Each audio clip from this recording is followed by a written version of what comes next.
Good morning. I convene this hearing of the Subcommittee on Oversight and Investigations to discuss the security of the HealthCare.gov website. Americans want to know the answers to two simple questions.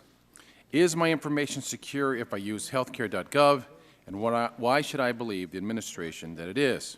It has been nearly 50 days since the launch of HealthCare.gov, and the website is still not functioning at an acceptable level. This is despite the numerous promises and assurances the public was given by members of the administration leading up to and over the several months up to the launch of the website. This committee heard directly from Secretary Sebelius, Administrator Tavenner, and CCO Director Gary Cohen that they were ready by October 1.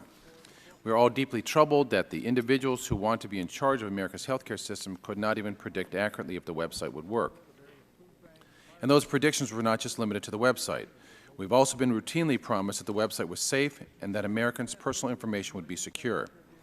When Administrator Tavenner last appeared before this committee, she informed us that testing began in October of last year, that end-to-end testing would be completed by the end of August this year. We have now learned that this simply was not the case. End-to-end testing is not possible when the website isn't completed. Today, we hope to hear from our witness about how much of the website remains to be built. If the first parts of HealthCare.gov have been this problematic, we are obviously concerned about parts that are being constructed under current pressures and time constraints. The witness for our first panel today is Mr. Henry Chow, the Deputy Chief Information Officer at the Centers for Medicare and Medicaid Services, and we want to thank you for coming and testifying today. I can only imagine how stressful the last few months have been for you, so welcome here. Yet I hope you can appreciate the fact that HHS has a ways to go to regain the trust of the American people on this website.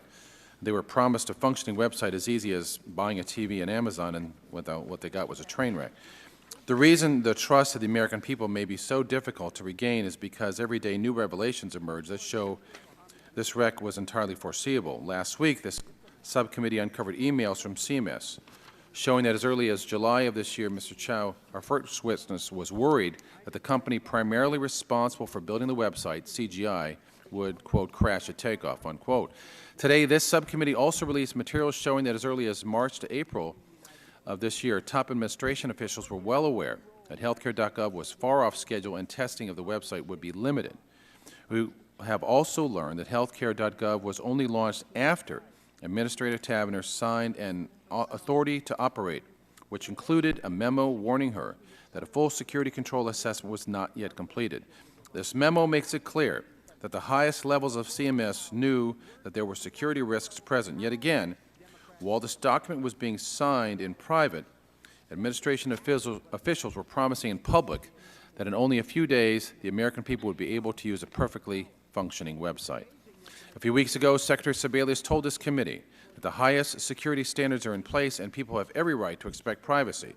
I hope that today we hear what those standards are from not only from Mr. Chow, and also from our second panel as well. Our second panel features some of the contractors that are responsible for the security of HealthCare.gov, and I thank them for testifying today. I'm disappointed that one of the companies responsible for security, Verizon, chose not to testify today. We will certainly be following up with Verizon so that they are accountable to the public for their work here. Today's hearing is not just about the website. Websites can be fixed. What cannot be fixed is the damage that could be done to the American people if their personal data is compromised. Right now, HealthCare.gov screams to those who are trying to break into the system, if you like my healthcare info, maybe you can steal it. But I now recognize for an opening statement Ms. DeGette of Colorado for 5 minutes. Thank you very much, Chairman Murphy. I want to add your thanks to Mr. Chow for being here today, as well as the three contractor witnesses, MITRE, CCSI, and Foreground. We must make sure that the data on HealthCare.gov is secure. Everybody can agree on that. The American people must know that their data is protected when they go on the site to find a quality, affordable insurance plan for themselves or their families. This is critical. However, my fear is that today's hearing is actually less about the facts of the security of HealthCare.gov and more about political points and undermining the ACA. Now, without a doubt, no one could disagree there are troubling problems with the rollout of the exchanges. 3 weeks ago, our full committee held the first hearing on the inexcusable fact that HealthCare.gov seems to have been broken since it was very first launched. And 3 weeks later, while improving, it's clearly not up to speed. As I've said before, the exchanges need to be fixed, and they need to be fixed fast so that the American people can easily access quality, affordable insurance plans open to them. I hope we'll have another hearing after the November 30th deadline to see how they're working. My fear about this hearing today, though, is that it won't enlighten the American public, but instead raise unjustified fears about security piling on all of the other issues. Now, obviously, as I said, we need to make sure that the data on HealthCare.gov is secure, but we should not create smoke if there's no fire. So before we begin, I want to give the American people some peace of mind based on the facts that we know about security on HealthCare.gov. First, and critically, no American has to provide any personal health information to HealthCare.gov or to insurers in order to qualify for health coverage and subsidies. To make sure about this, I went on the exchange myself the other day. And that's because the ACA bans discrimination based on pre-existing health conditions. Before the ACA became law, Americans buying coverage on the individual insurance market had to fill out page after page of personal health information to apply for insurance. But no longer, thanks to the Affordable Care Act, Americans do not have to turn over any private health insurance to get coverage. Second, while no website in the government or in the private sector is 100% secure, unfortunately, there is a complex and detailed set of rules that HHS must follow to make sure that data on HealthCare.gov is secure. And I'm looking forward to hearing from you, Mr. Chow, about these security issues today. The agency has a long record of maintaining personal information about Medicare, Medicaid, Social Security, and many areas, and has never had a significant leak of information. HHS must comply with the Federal Information Security Management Act and National Institute of Standards and Technology guidelines to protect information systems and the data collected or maintained by HealthCare.gov. And like all federal agencies, HHS is required to develop, document, and implement an agency-wide information security program. To date, our committee's investigation has found that CMS has complied with every important security rule and guideline. They hired a small army of contractors to make sure the website is secure, and they're going to talk to us about it today. The memo, Mr. Chairman, that you talked about at our last hearing, that identified some security concerns, primarily a lack of end-to-end testing on HealthCare.gov, but it also outlined a mitigation plan. One we learned was that the agency was following to mitigate security risks. So I want to hear from the contractors and from you, Mr. Chow, if in fact these findings are being heeded. Now, unfortunately, Mr. Chairman, I have to raise one more issue in my remaining minute, and that is this committee's grand tradition of bipartisanship investigation. Apparently, the committee last Thursday received a memo from CMS, Red Team discussion document. The majority on this committee did not share this memo with the minority on this committee until yesterday, coincidentally, just after they leaked this memo to the Washington Post. Now, and if you saw the Washington Post front page today, you saw a big story, and Mr. Chairman, you were quoted in that story, talking about concerns about the readiness of the exchange based on this memo. I know that's not the topic of this hearing today, but I've got to say it is not in the tradition of the committee to conduct investigations that way. And when the majority received this memo, it should have immediately provided it to all of the members so that we could read it and find out. We are all just as concerned about making these exchanges work. And to that end, Mr. Waxman and I have written a letter expressing our displeasure, and we would like to enter that into the record at this time, Mr. Chairman. That's fine, and I'll look forward to talking with you more about these procedures. I know that these came as part of a couple 100,000 pages of documents we're going through, but we should, well, I'll be glad to review that with you because I certainly respect my colleague on these Certainly matters. you were able to find it in time to give it to the Washington Post in time for today's hearing and to be quoted in the Washington. We'll have a good discussion on that. I thank my colleague whose time has expired. I now recognize the chairman of the full committee, Mr. Upton, for 5 minutes. Well, thank you, Mr. Chairman. You know, for months, administration witnesses have come before this committee and assured us that the implementation of the President's health care law was on track, their words. and that HealthCare.gov would be ready for the October 1 launch. But why not give the straight story to the Congress and the public? Because back on April 18th, Secretary Sebelius testified in this very room, we have the federal hub on track and on time. I can tell you we are on track. Those are her words. But we now know that the Secretary's testimony did not match what was happening behind the scenes. 2 weeks before she testified before this committee, Secretary Sebelius was present at an April 4th meeting where experts identified significant threats and risks launching the site on October 1st. The administration was on track for disaster, but stubbornly they stayed the course, repeating their claims that this all was well and on track right up until the mess that launched on October 1. And even after the launch, administration officials insisted that the volume was primarily the culprit when they, in fact, knew otherwise. But our oversight of the health law is not just about a website. No, it's not. It's about whether the public can trust and rely on this healthcare system that the administration has been building for over 3 years and spending hundreds of millions of dollars. The failure of this website has significant consequences for all Americans. One important question is whether individuals will be able to enroll and obtain coverage by January 1. Security is another critical concern. How can the public trust a hastily thrown together system in which meeting a deadline was more important for the administration than conducting complete end-to-end testing of the site's security? Mr. Henry Chow, Deputy Chief Information Officer of CMS, is here to answer those questions about CMS's management of the Federal Exchange and the implications for security. And Mr. Chow, I do understand that you're a career employee and have been at CMS for years, and I know, as Chairman Murphy indicated, that the last few months have not been particularly easy. Last March, you were one of the first to publicly offer a glimpse of the true situation when you candidly remarked about the website and said, let's just make sure it's not a third world experience. Documents produced to the committee paint a clear picture that the administration officials, in fact, knew for months before the October 1 date about delays and problems with the website development. Mr. Chow, you have been responsible for managing the development of the HealthCare.gov, but I can imagine many matters were outside of your control. And given the lack of end-to-end testing, I hope that you can explain to us today why the administration felt confident in the security of HealthCare.gov when the system went live on October 1. We're also joined by 3 companies that were awarded contracts by CMS to provide security services for the Federal Exchange. These companies are here also today to answer questions about their roles. I know the subjects of security present certain sensitivities, and I'm glad that they made the decision to accept our invitations to testify and inform us about how HealthCare.gov works or doesn't.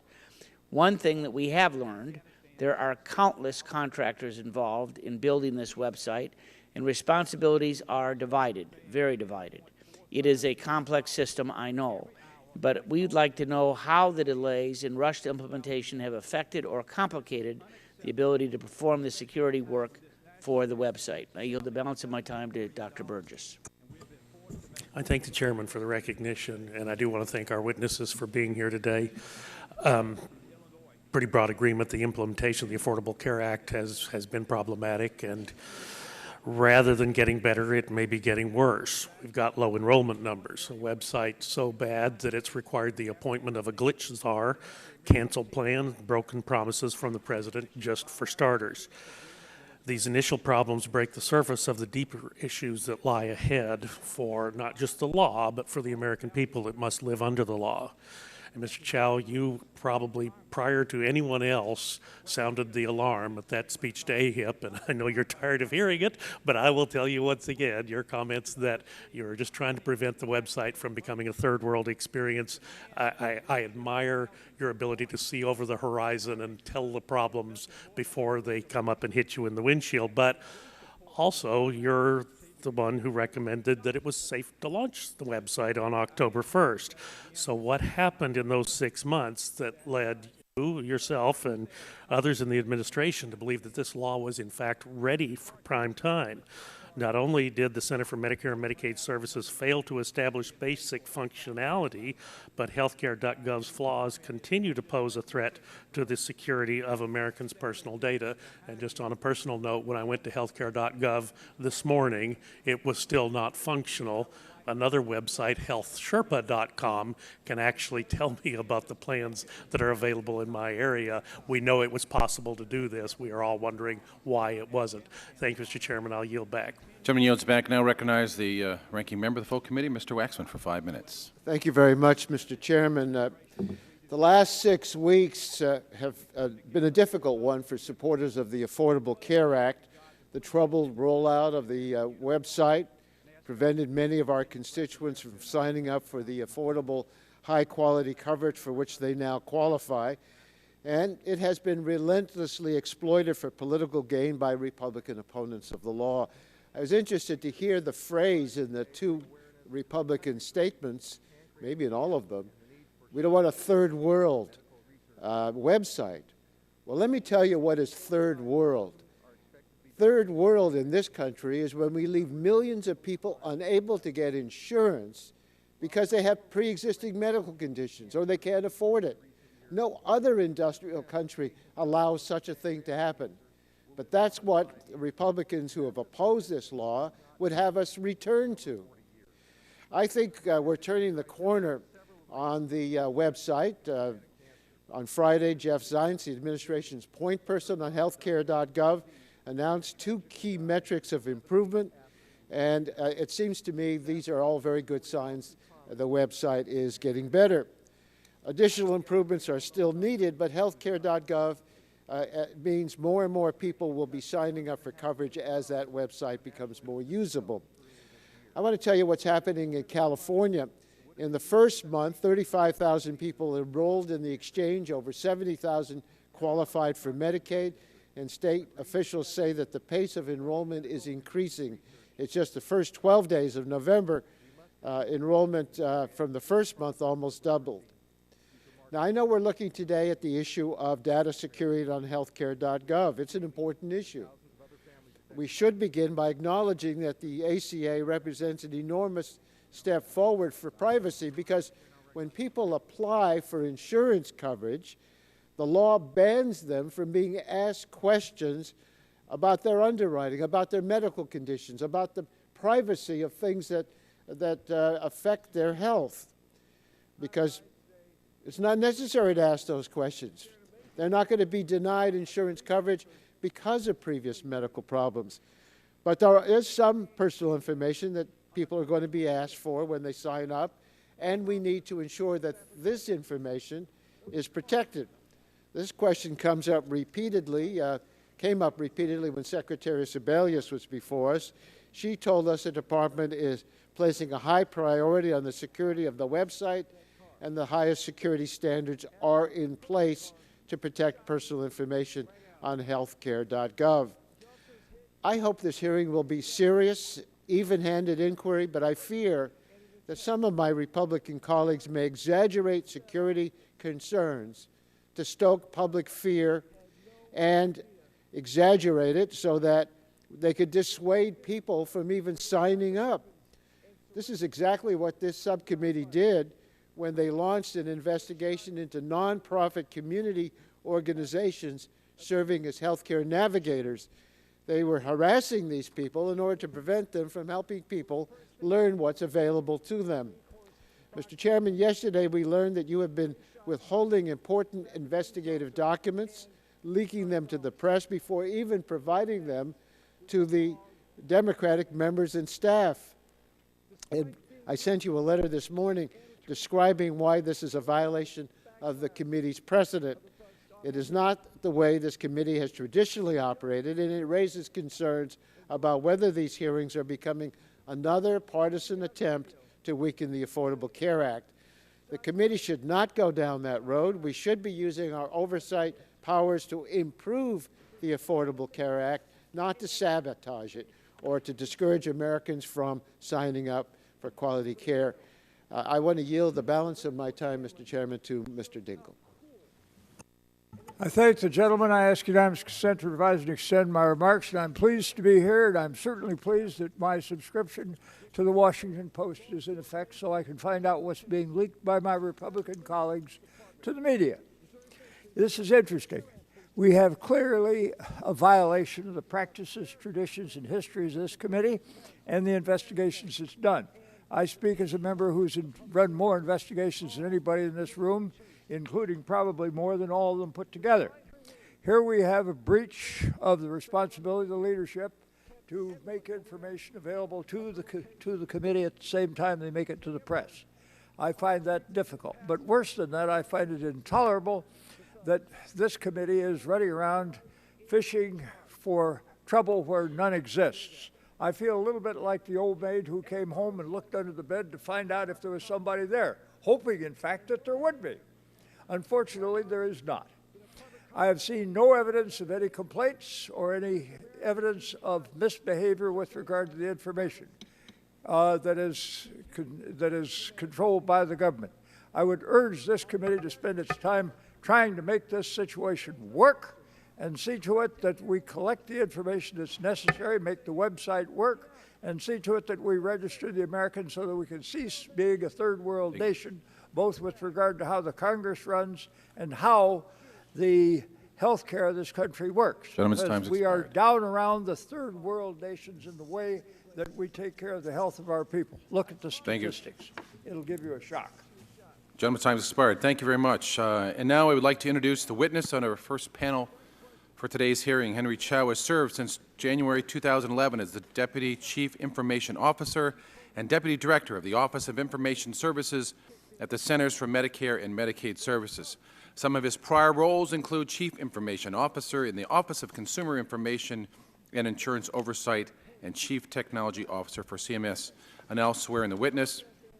You are aware, Mr. Chow, that the committee is holding an investigative hearing and when doing so has a practice of taking testimony under oath. Do you have any objection to taking testimony under oath? The witness indicates no. The chair then advises you that under the rules of the House and the rules of the committee, you are entitled to be advised by counsel. Do you desire to be advised by counsel during your testimony today? Mr. Counsel indicates no. In that case, would you please rise, raise your right hand. I'll swear you in. Do you swear the testimony you're about to give is the truth, the whole truth, and nothing but the truth? Thank you. You are now under oath and subject to the penalties set forth in Title 18, Section 1001 of the United States Code. You may now give a 5-minute summary of your written statement and make sure the microphone is on and pulled close to you. Thank you, Mr. Chow. Thank you, Chairman Murphy, Ranking Member DeGetti, and members of the subcommittee for inviting me to testify about the security of the federally facilitated marketplace. The security and protection of personal and financial information is a top priority for CMS, which for decades has protected the personal information of the more than 100 million Americans enrolled in Medicare, Medicaid, and the Children's Health Insurance Program. The protection of personal information in CMS programs is a monumental responsibility. Every day, CMS enrolls new Medicare beneficiaries, pays claims timely and efficiently, and protects the information of consumers and providers. CMS used this experience and our security best practices to build a secure federal marketplace that consumers should feel confident in trusting with their personal information. CMS follows federal law, government-wide security processes, and standard business practices to ensure stringent security and privacy protections. CMS's security protections are not singular in nature. Rather, the marketplace is protected by an extensive set of security layers. First and foremost, the online application, is developed with secure code. Second, the application infrastructure is physically and logically protected by our hosting provider. Third, the application is protected through an Internet Defense Shield in order to protect unauthorized access to any personal data. Finally, several entities provide direct and indirect security monitoring, security testing, and security oversight, which includes the various organizational groups that CMS are reporting to key stakeholders with respect to security and privacy. This includes the Department of Health and Human Services, We also work in conjunction with U.S. CERT, which is operated by Department of Homeland Security. CERT stands for Computer Emergency Response Team, and the Office of the Inspector General of HHS. Each of these groups have varying roles to ensure operational, management, and technical controls are implemented and successfully working. The federally facilitated marketplace is protected by the high standards demanded of federal information systems, including regulations and standards prescribed by FISMA, NIST, the Privacy Act, and the directives promulgated by the Office of Management and Budget. CMS designed the marketplace IT systems and the hub to reduce possible vulnerabilities and increase efficiency. A large number of connections can cause security vulnerabilities. The hub allows for one highly secure connection between highly protected databases of trusted states and federal agencies instead of hundreds of connections that would have been established as part of how normal business practices in present day, how government connects organizations with each other to conduct business. A series of business agreements enforce privacy controls between CMS and our federal and state partners. Additionally, CMS designed the marketplace systems to limit the amount of personal data stored and protects personal information and limit access through passwords, encryption technologies, zoned architecture with firewall separation in between the zones, and various other security controls to monitor logging and to prevent unauthorized access to our systems.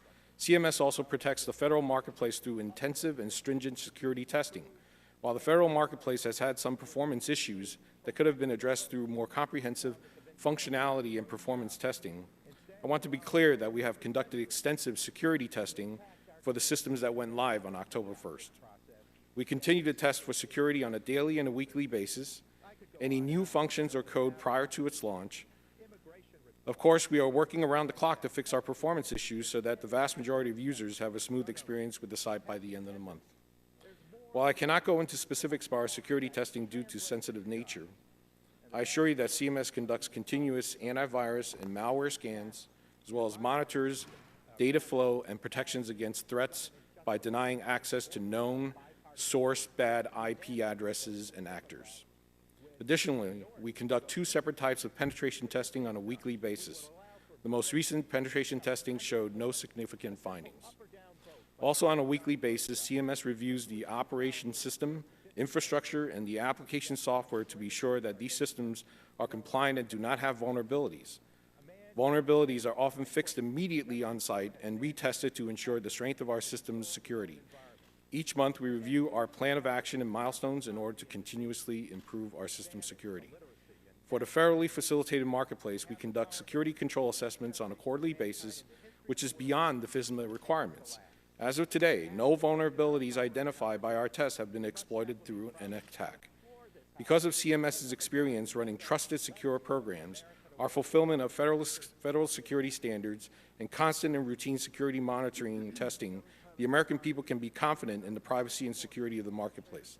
Thank you, and I'd be happy to answer your questions. Thank you, Mr. Chow. I'll recognize myself first for 5 minutes. Mr. Chow, for the last year, members of this committee have asked you and others in the administration about the status of the launch of the President's health care law. We wanted to know if you would be ready for the October 1st start of enrollment. Over and over, we were assured that all was well and everything was on track. The documents produced to the committee show a different picture, and I'd like to walk through a couple of them with you. In mid-March, you made a candid comment that you didn't want the exchange website to be a third world experience. Now the committee has learned about a report prepared by committee for senior HHS and White House officials and presented to these officials in late March and early April this year. That document is tab 1 of your document binder. This document highlights a number of risks facing HealthCare.gov's launch: late policy, delayed designs, and building time and limited to a test. When did you first see this presentation? I haven't seen that presentation. You were not briefed at all that there was a McKinsey report or presentation going on? I knew that McKinsey had been brought in to conduct some interviews and assessments and report to our administrator in which I actually participated in some of those. You participated in the interviews when McKinsey was Right, exploring but this? I was not given the final report. Were you aware that they had met with Secretary Sebelius, Marilyn Tavenner, Gary Cohen, and others at CMS headquarters, HHS headquarters, the Executive Office building, and the White House? Are any of those incidences? I believe there were some meetings that I heard of, but I don't know the exact dates when they occurred. Now, part of your job is to make sure that this website is working, am I correct? Correct. And so this was a major report that went as high up as the Secretary, maybe others we don't know, but saying that there were serious problems with this. And you're saying that even though you were interviewed by this, you did not ever have this briefing yourself? No, I didn't. You knew it existed? I had heard that there was a final report out, but I didn't see the actual. Did anything change for you in recognizing that this report was, that this briefing was out there, basically telling people working on the HHS website that there were serious problems, no end-to-end testing, that this, all the various aspects of it? I can't really tell you or speak to the contents of that report because I did not see it, and I didn't hear about it until actually it was in the Washington Post. I mean, certainly, this is part of the concerns we have, and we're not making this stuff up. It's a matter that we have a website out there which untold millions, tens of millions, or hundreds of millions are spent on this website, which you have a major leadership role here. McKinsey is hired to come and present what the problems are and lay out a roadmap of those problems. I'm deeply concerned that this is something that you knew existed but had not read. So when were you first concerned that the administration wasn't going to be ready October 1 for the start of the open enrollment? I never thought that. Relative. But you made a comment about you didn't want this to be a plane crash.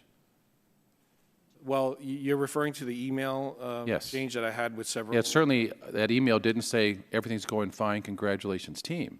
Of It said I course don't not. want this to be a, so you must have had some awareness that some problems existed. Chairman, you have to understand, in the committee, that I've been working on this since mid-2010. And we appreciate that. And I'm a very cautious and I err on the side of caution and urgency because even back in 2010, I didn't believe that, everything would be easy and just, going along smoothly. So on a regular basis, I work with a lot of my contractors and my staff to sensitize them on the sense and level of urgency that's Absolutely, involved. So- especially when McKinsey was called in to prepare this document, which was important enough for them to have meetings at CMS, HHS, with the Secretary of Health and Human Services, at the Executive Office building, and at the White House, describing the level of problems. So I appreciate your sensitivity and awareness to that. I'm concerned you saying you have not even read this yet.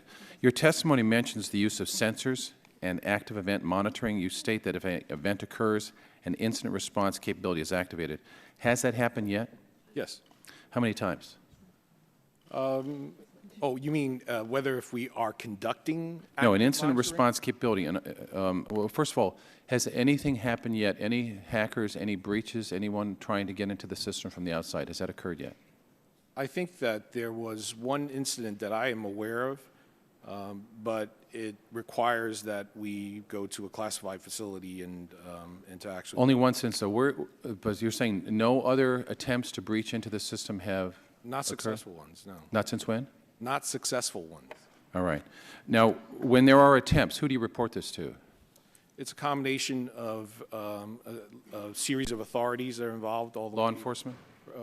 Well, through our incident reporting and breach reporting processes that go through our agencies, various key leadership, and then up through the department, as well as we have a security incident response center at the department that works with U.S. CERT at DHS. Thank you. We'll follow up subsequently. I know I'm out of time, so we'll now recognize Ms. DeGette for 5 minutes. Thank you very much, Mr. Chairman. First of all, Mr. Chow, and also to the contractors, something you said in your opening, I think we should really take heed, which is you want to be careful not to divulge sensitive information about the security designs of the website. Is that right? That's correct. So I would say to you and to the contractors, and I think the majority would agree with me, if there's a question asked about that sensitive information, if you would just let us know, and then we can take it into executive session or whatever we need to do. Absolutely. Thank you, Mr. Chairman. Now, Mr. Chow, the chairman was asking you about this memo that you had, or it's an email, and it was on Tuesday, July 16th. If you can take a look at tab 7 in your binder, your document binder, please. That's a copy of your memo. And it looks to me in reading it that you were basically telling people that you wanted to make sure this website got up and going. Is that right? Yes. And that was your view, right? Yes. Did you take further actions after July 16th to try to get the website up and going? It was a constant daily effort And it still is, isn't it? to improve it, certainly. Yes. Okay. I'd like you now to take a look at tab 1 of your document binder. Now, Mr. Chow, this is the document that was given to the Washington Post yesterday by the majority and also simultaneously to the Democrats on the committee. This is the document the chairman was asking you about in his opening statement. Have you ever seen this document before? No, I haven't. Okay, so you don't really know about whatever it might have said in that document, right? No, Okay, thanks. I believe it's an executive level briefing for. Right, but you weren't part of that briefing? No. Okay. That doesn't mean, though, that you weren't concerned about the website working and trying to make it work. Of course. Is that right? I think in some of the interviews with McKinsey, I think some of what's in here could have potentially come from information that. But you wouldn't know that because you didn't see it. No, I Okay. didn't see how it was formed. I want to talk to you about the topic of this hearing now for a few minutes, and that is the issue of security. And I think I heard you say, both in your opening and response to questioning by the chairman, I just wanted to ask again, have there been vulnerabilities that have been discovered since the website unveiled on October 1st? Security vulnerabilities. Yes. Have not necessarily been reported in terms of it being a security threat. I think there was some misuse of terminology of something like 16 incidents reported that in a previous DHS testimony a couple of days ago, but they were actually incidents involving disclosure of PII information, and it wasn't due to the result of anyone trying to attack the website. What was it a result of? It was dealing with some training issues at the call center, or we had a system issue where if you had similar usernames, and you chose a special character at the end of that username. For example, if your name is Smith and you chose an @ sign at the end of the username, sometimes that @ sign was treated like a what we call a wildcard search, so they would return login information about someone else. But that, since was reported, has been fixed as of today. That problem has been fixed, so that's Yes, not that's happening not a anymore. hacker, Now, you've been at the agency how long, sir? Approximately 20 years. And in working on the other sensitive areas, Medicare and other areas, is this common that sometime there might be a little bump like this? Fairly common. And what does the agency do when that is identified? We have an extensive set of processes and controls in place, and with designated personnel to handle whether if they're, for example, security breaches versus the personally identifiable information type incidents, data loss. And there's continuing testing, is that right? Correct. Now, MITRE has been performing assessments for CMS, is that correct? Correct. And what that does is it gives the contractors the opportunity to identify and resolve security vulnerabilities. Is that correct? I think what's the benefit is that we use a set of contractors to independently test the system, so that we're not taking the words of, let's say, for example, QSSI or CGI themselves performing security testing. So this independent testing provides us a more balanced view of. And is this ongoing, this Yes. independent testing? On a daily and weekly basis. Thank you very much, Mr. Chairman. The chair now recognizes Mr. Barton for 5 minutes. Thank you. Thank you, Mr. Chairman. Hearing Mr. Dingell's opening statement and to some extent what Ms. DeGette just said. I'm reminded of the movie Casablanca, and Claude Rains, the French chief of police, goes into Rick's cafe and says, "I'm shutting it down, I'm shutting it down." And Rick comes up, who's played by Humphrey Bogart, and says, "Why are you shutting us down?" And Claude Rains, the chief of police, says, "I'm shocked to learn that there's gambling going on," just as the croupier comes up and says to Claude Rains, "You're winning, sir." It is interesting and amusing that the past master of running this committee, Mr. Dingell, would be shocked and amazed that something was given to the Washington Post yesterday. Now, I'm not saying that it was. I don't know. But if it did happen, it wouldn't be the first time in this committee's history that documents were given to the press at approximately the same time they were distributed to the members of the I didn't committee. say I was shocked. I said I was grateful I had the subscription to the Washington Post so I could keep track of what's going on in the committee along with my Republican reclaiming friends. my time from which is my time, from my good friend. What shocks me is that Mr. Chow, our witness, who is the Deputy Chief Information Officer and Deputy Director of the Office of Information and Services for Medicare and Medicaid, who has been identified numerous times as the chief person in charge of preparing this website at the CMS level, was not aware of this document. I mean, to me, that's what's shocking. So my first question to you, sir, is when were you made aware of this McKinsey briefing document? I think I was aware that some document was being prepared because I had gone through the interviews, but towards the end, when the briefings occurred, I was not part of them, nor was I given. I mean, were you aware that McKinsey had been hired to come in and basically troubleshoot the status of the website? I don't think they were brought in to troubleshoot. I think they were brought in to make an assessment by conducting various interviews with key stakeholders. Did this group ever talk to you? Yes. Okay, so they did come in and at least visit with you. Yes, they've interviewed me before. Once, twice, a dozen? Probably at least 2 times from what I recall. Okay. Now, since you've been made aware of the document, have you studied it? No, I was not made aware of the document. I was interviewed by the team that put that together. When the document was assembled, I didn't get a copy of it. Okay. Well, as Mr. Dingell has pointed out, it's in the Washington Post. So have you, before coming before this subcommittee this morning, have you perused this document? No, I have not. You have not perused this document. Okay.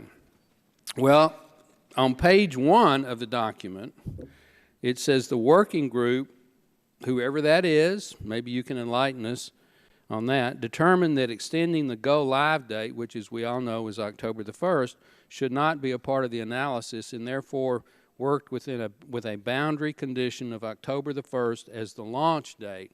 Now, in plain English, what that means is somebody decided we couldn't delay the startup date, so by golly, we're going to assume it's going to go live on October the 1st. Were you a part of the working group that made that decision? No. Do you know who the working group was that made that decision? No. Do you have any idea? Was it the President and the Secretary of Health and Human Services, or was it somebody below your level that made a decision somewhere in the bowels of the bureaucracy? I think that it probably was a conglomerate of several leadership that came to that conclusion. Okay. Did you have any decision-making authority yourself about when the startup date should be? No. That was not in your authority to say we're going to have to put it off or make a decision to go forward? No, I do not get to pick what date. Do you know who did have that decision-making authority? I believe it's our administrator, Marilyn Tabner, and potentially other folks, but Primarily, I take my direction from Marilyn Taverner. All right. Well, Mr. Chairman, my time has expired, but I'll just say in summing up, we're concerned at multiple levels. But if you review this CMS document, which I did not see until just now, this morning, it doesn't take but about 10 minutes to go through and look at it, and it is absolutely clear that the startup of the website was not going to work well, if at all, on October the 1st. It was not. And it says that in here. So with that, I yield back. Thank you. Gentleman's time has expired. Chair now recognizes Mr. Dingell for 5 minutes. For the recognition, and I'm thanking for holding this hearing. We are over 6 months now into the 6 weeks into the implementation of the Affordable Care Act. And while functionality of the HealthCare.gov website has improved, it is clear there's more work to be done.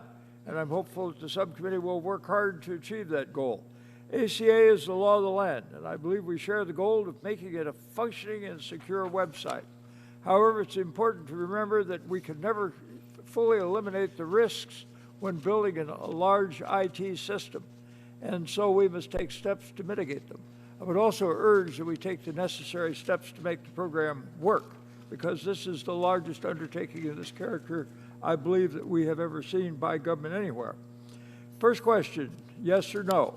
Is CMS responsible for developing the data services hub and the eligibility enrollment tools for the federally facilitated marketplace? Yes or no, Mr. Chow? Yes.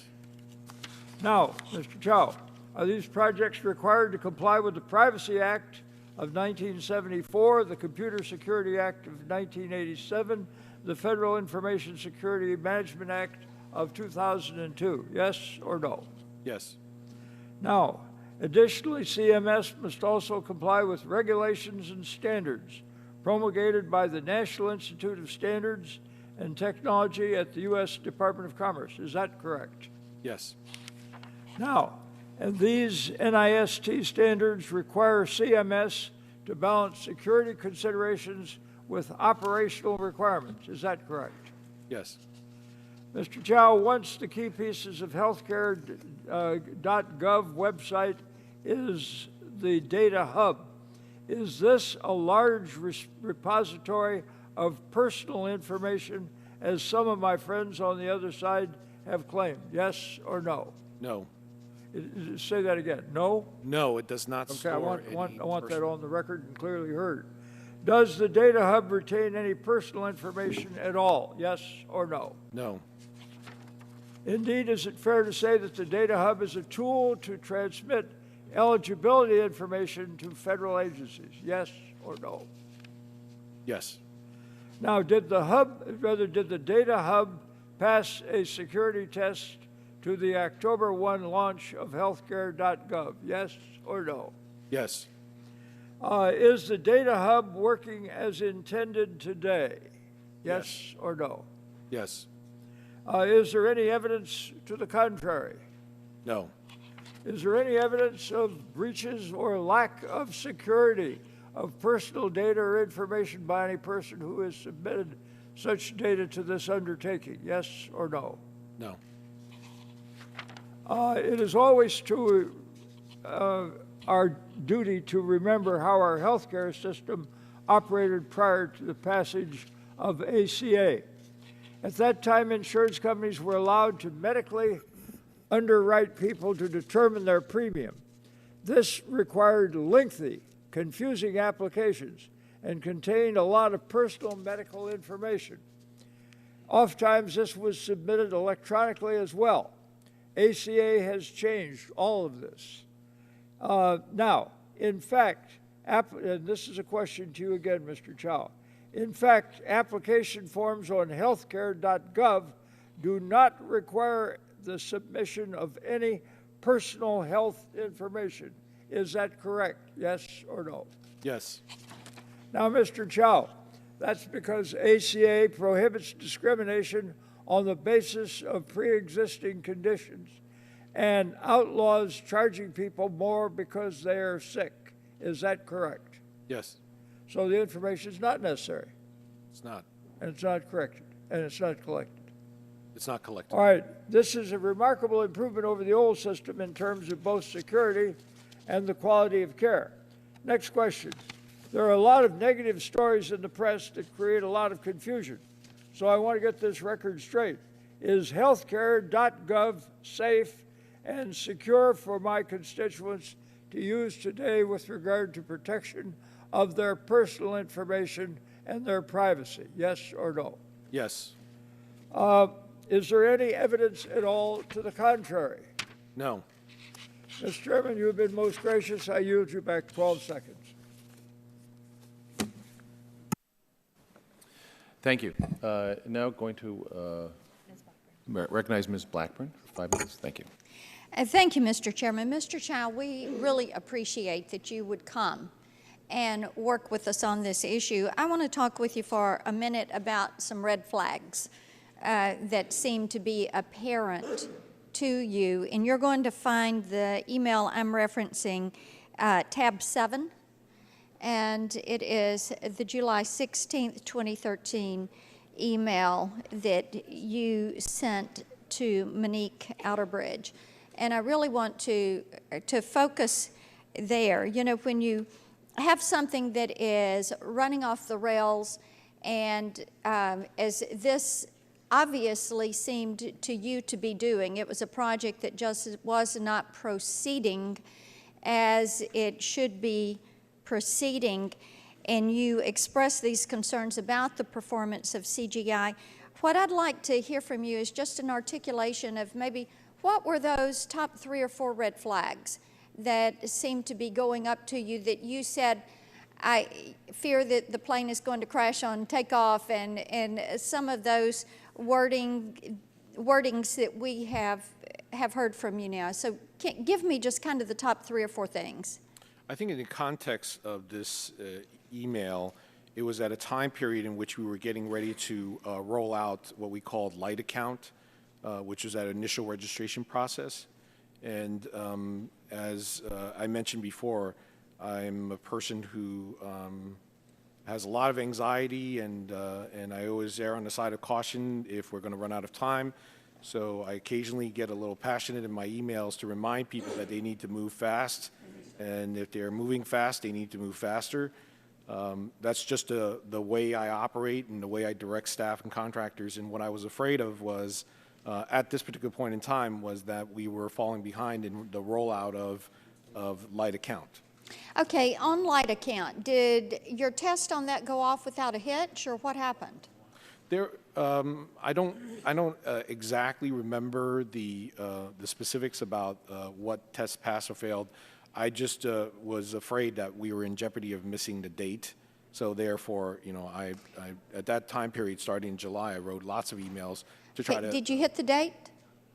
I believe it took extra 4 days. An extra 4 days. Yes. On the test, and you don't remember exactly what the concerns were that came to you at that point in time. Is there a memo of review?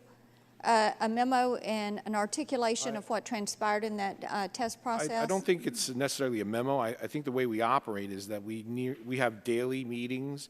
And are there minutes from those meetings, and could you submit those to us for the record? I don't believe that there were minutes. I believe they were just status check-ins with contractors and their. Are there notes? Informal notes? I don't believe so. I think when my emails were submitted as evidence, that's kind of a. All right, let me go on a minute. I want to talk specifically about CGI. What about, you know, if you all kind of informally worked in a group and didn't have formal meetings and or minutes and memos and things of that nature, just give me your impression. What was it? Your perception that caused you to lose confidence in CGI, where were you on that? Because I think it's so interesting. You mentioned price, and I note in this email chain from Monique Outerbridge that they had $40 million already that they had taken. They were coming back and asking for another $38 million.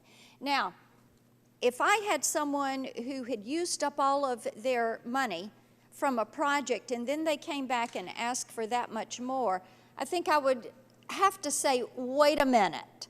So regardless, obviously the price to you was of tremendous concern. Am I right on that? Correct. Okay, so they had already kind of lost your confidence there. What else was it in their conduct that eroded your confidence in their ability to transact this portion of business?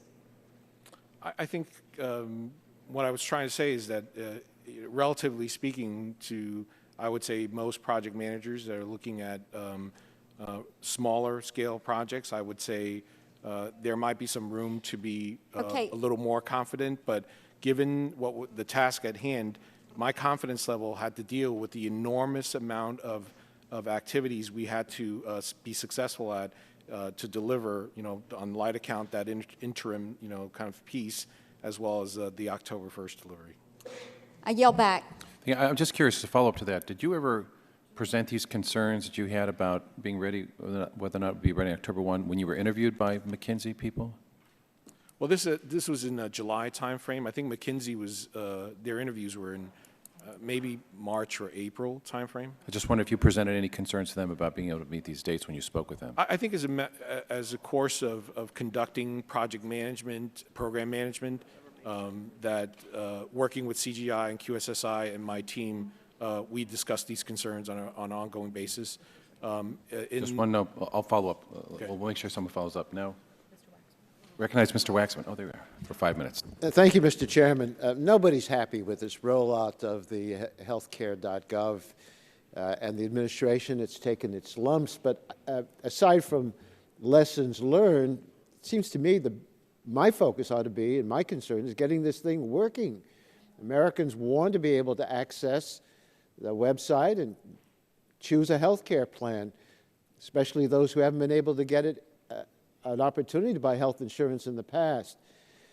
That's why it seems to me if we need legislative changes, we should make changes to make it work, not to repeal it. You know, the Republicans are so fixated on hating this law, and they want to repeal it, they don't even want to consider helping make it work. And that's the focus that I want to use in asking you some questions, Mr. Chow. How do we make this work better? Now, is it accurate to say that CMS is getting the website up and running? Yes. Okay, and is it accurate that CMS has crossed, Center for Medicare and Medicaid Services, that's the department, part of HHS that's working at it, they've crossed 200 items off its punch list? Correct. And can you give me a few examples of important issues that have recently been addressed? Issues related to the enrollment transactions that had some data issues, data quality issues that were fixed, and now issuers can receive that data without doing a lot of cleaning up of that data. So data quality is improved. The daily transactions that we send to them have improved. The response times for the website have improved. The error rate of people experiencing some level of difficulty with moving from stage to stage in their online application, that has been reduced and improved. Well, in fact, Jeff Zients, the administration's point person on this whole website, announced on Friday that you've dropped your error rate from 6% to below 1%, and you've cut the average wait time for page loading from 8 seconds to less than 1 second.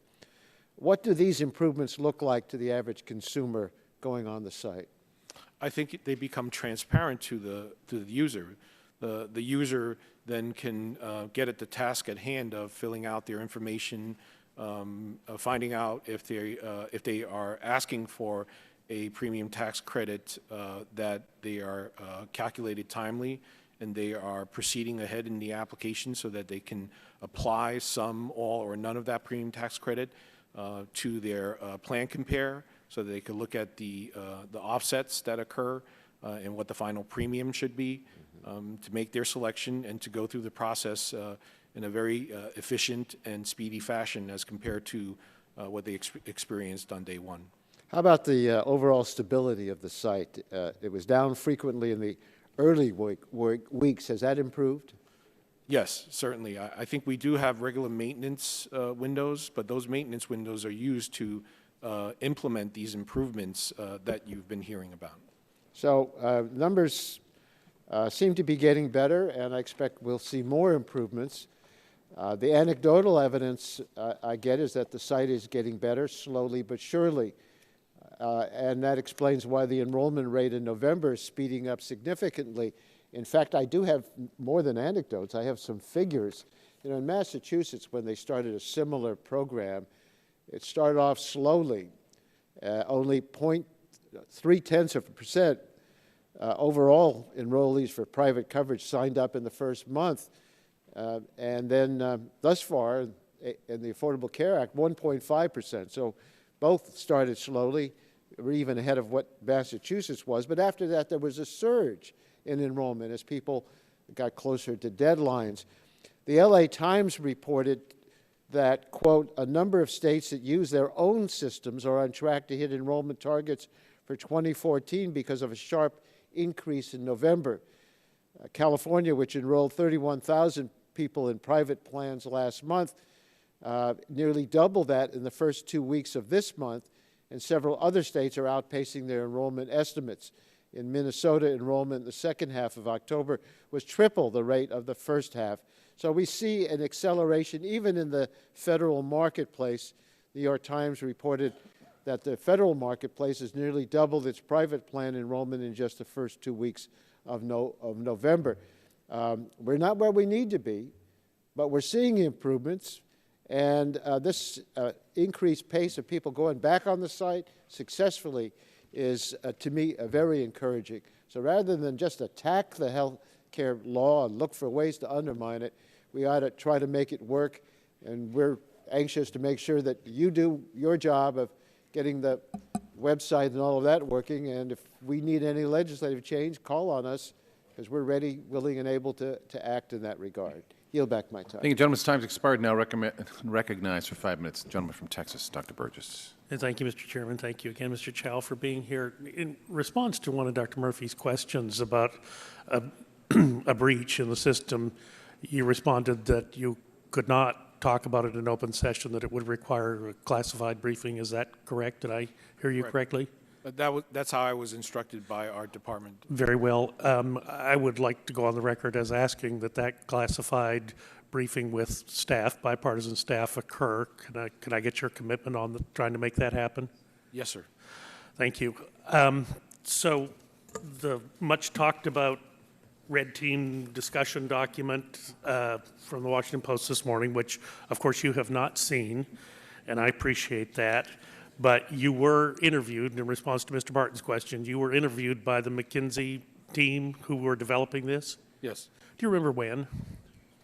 Approximately April timeframe. During the time frame that this was being developed. Do you recall what you talked about? I think primarily what I was intimating to the McKinsey team was a schedule challenge. Because during April, we had just started QHP submission and working with issuers. They were very nervous that... Excuse me, what is QHP? Qualified health plans. Okay. I apologize. And during that month, it was a rapid process to collect all of the qualified health plan data that you see in Plan Compare on HealthCare.gov now, as well as in the state-based marketplaces. And I was remarking on how that's unprecedented to only give issuers, that short amount of time to submit their data, and that we needed to make adjustments in the windows potentially so that they can come back in and make corrections. That's an example of what I talked about in terms of the schedule challenges that we were trying to undertake something large scale, fairly complex compared to what's happening in the insurance landscape today, and that this was new, and we were working on a short time frame. And I will stipulate that those are legitimate concerns. And so on page 1 of this red team document, at the bottom of the page highlighted, the working group determined that extending the go-live date should not be part of the analysis, and therefore worked with a boundary condition of October 1st as the launch date. In other words, it didn't matter what the conditions on the ground were, come hell or high water, October 1st, we got to go live. And were you given that impression by anyone on your team as you worked through this?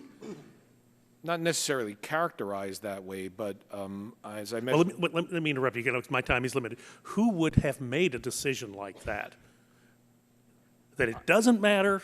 I mean, it's like the old saying, it doesn't matter what, don't check the weather, we're flying anyway. Who would make a decision like that? I think the decision ultimately is made, by Marilyn Tavner and a team of folks, I suppose, that she works with. But as the administrator, she sets the deadlines for my work. And now, some of the people that are referenced in the report given to the committee by McKinsey, that people that had discussions in the White House, the old executive office building, people like Nancy Ann DeParle, Jeannie Lambrew, do you know if they were involved in these decisions? I can't speak to that. I didn't hear anything about those discussions. Have you been in meetings with Jeannie Lambrew and Nancy Ann DeParle? Yes. And could you characterize those meetings? The ones that I remember were dealing with coordination with IRS on their FTI, Federal Tax Information Requirements, security protections, and the Privacy Act with SSA. At any point during those meetings, did it come up with the concern that we may not be ready trying to integrate all of these moving parts by October 1st? Not in that context, no. In any context? Concerns about whether if agencies were working closely together, but not really in the context of October 1st. One of the other things that keeps coming up and repeatedly in this report is that, number one, there's going to be, there were evolving requirements. There wasn't a consistent endpoint. There were multiple definitions of success. And in spite of all of the concerns brought up by the report, it must launch at full volume. I mean, it almost sounds like a recipe for disaster, doesn't it? You're changing the definition as it goes along. You are not allowed to change the date, and you got to launch at full volume. That's a pretty tall order, isn't it? It is. Well, let me ask you this. How does it make you feel to know that there was this kind of report out there and that other people knew about it, people in the White House, people within the agency, and you've been the primary point man out there and no one discussed it with you? How does that make you feel? I'm actually not terribly hurt by it or surprised by it. I think the information contained within it is something that I live on a day-to-day basis to try to deliver a working system. You're playing into everyone's worst fear about what it's like to be in the bureaucracy. Let me ask you this. One of the things brought up in this report is that there is not a single implementation leader. Do you feel during your time that there has been a single implementation leader that you could look to for advice and direction through this? I think I'd look to several because of how... Name one. Gentleman's time expired. We're going to need to follow up with that. So we'll submit those questions for the record, too. Now recognize gentleman from Texas, Mr. Green, for 5 minutes. Thank you, Mr. Chairman. And like all of us, I have some concern. I have some questions in a minute about the HealthCare.gov. But I wanted to just say that, it is frustrating for those of us on this side of the aisle who supported it, who actually worked a lot of times on the drafting of different versions of the Affordable Care Act to see what happened on October 1st without the rollout. And to have it successful, that's the way we need to deal with it. Because having been here through also the prescription drug plan for seniors, that's the way you can get to the numbers you really need. So hopefully that'll happen. But the law is still there. And last Saturday in our district, at least in Houston, because in Texas we are unfortunate, we have some of the highest percentage and numbers of uninsured folks in the country. And in our congressional district, 42% of my constituents work and don't have insurance through their employer. So they would be qualified to go to the ACA. And we actually did it by paper. Now, I have to admit, I can't remember, and I wasn't around when Medicare was rolled out. I guess that was the last time we rolled anybody by paper. But let me give you the results. We had 3 members of Congress, the mayor of Houston, our Republican county judge, and the Secretary of Labor. We actually had 800 families show up on a Saturday morning. and signed in, of course, with multiple attendees per family. Nearly 300 people set up follow-up appointments after a navigator. We had 88 of the certified navigators there, and we don't know how many applications were completed because the number is still being tallied by navigators and HHS and our regional office out of Dallas. So there are people out there who want to do it. And if we have to do it by paper, we will do it. But that's the frustration we have. We want this to work because there are millions of people in our country who need this. Now, I know the majority in the House may not understand that, but I know in our district they do. But I don't know if you have a comment, but then I can get to the HealthCare.gov. I think CMS takes to heart the matter, and I think everyone working on this is absolutely serious about improving this experience, because we know that in districts like yours, there are quite a few number of people that need and want to enroll and use this benefit. So we are certainly working very hard to make that happen. Well, with that success, believe me, we're going to do a lot of smaller ones in our district and try and work with them and partner with media companies to maybe get the message out. I have a few questions about HealthCare.gov and the important goal I think we both share, ensuring as part of the success and implementation of the Affordable Care Act, people can access the care they need and when they need it. Part of this goal requires that federal and state exchanges secure the American people can trust their information and privacy won't be compromised. How is the data hub used to determine eligibility and enroll applicants and process appeals different from the data systems used by other agencies, federal agencies, such as Social Security or the IRS? How is the data hub different than the other agencies who obviously have up and running ways with Social Security and even IRS you can file? I think what makes it different is that, for example, SSA is the eligibility agency for Medicare.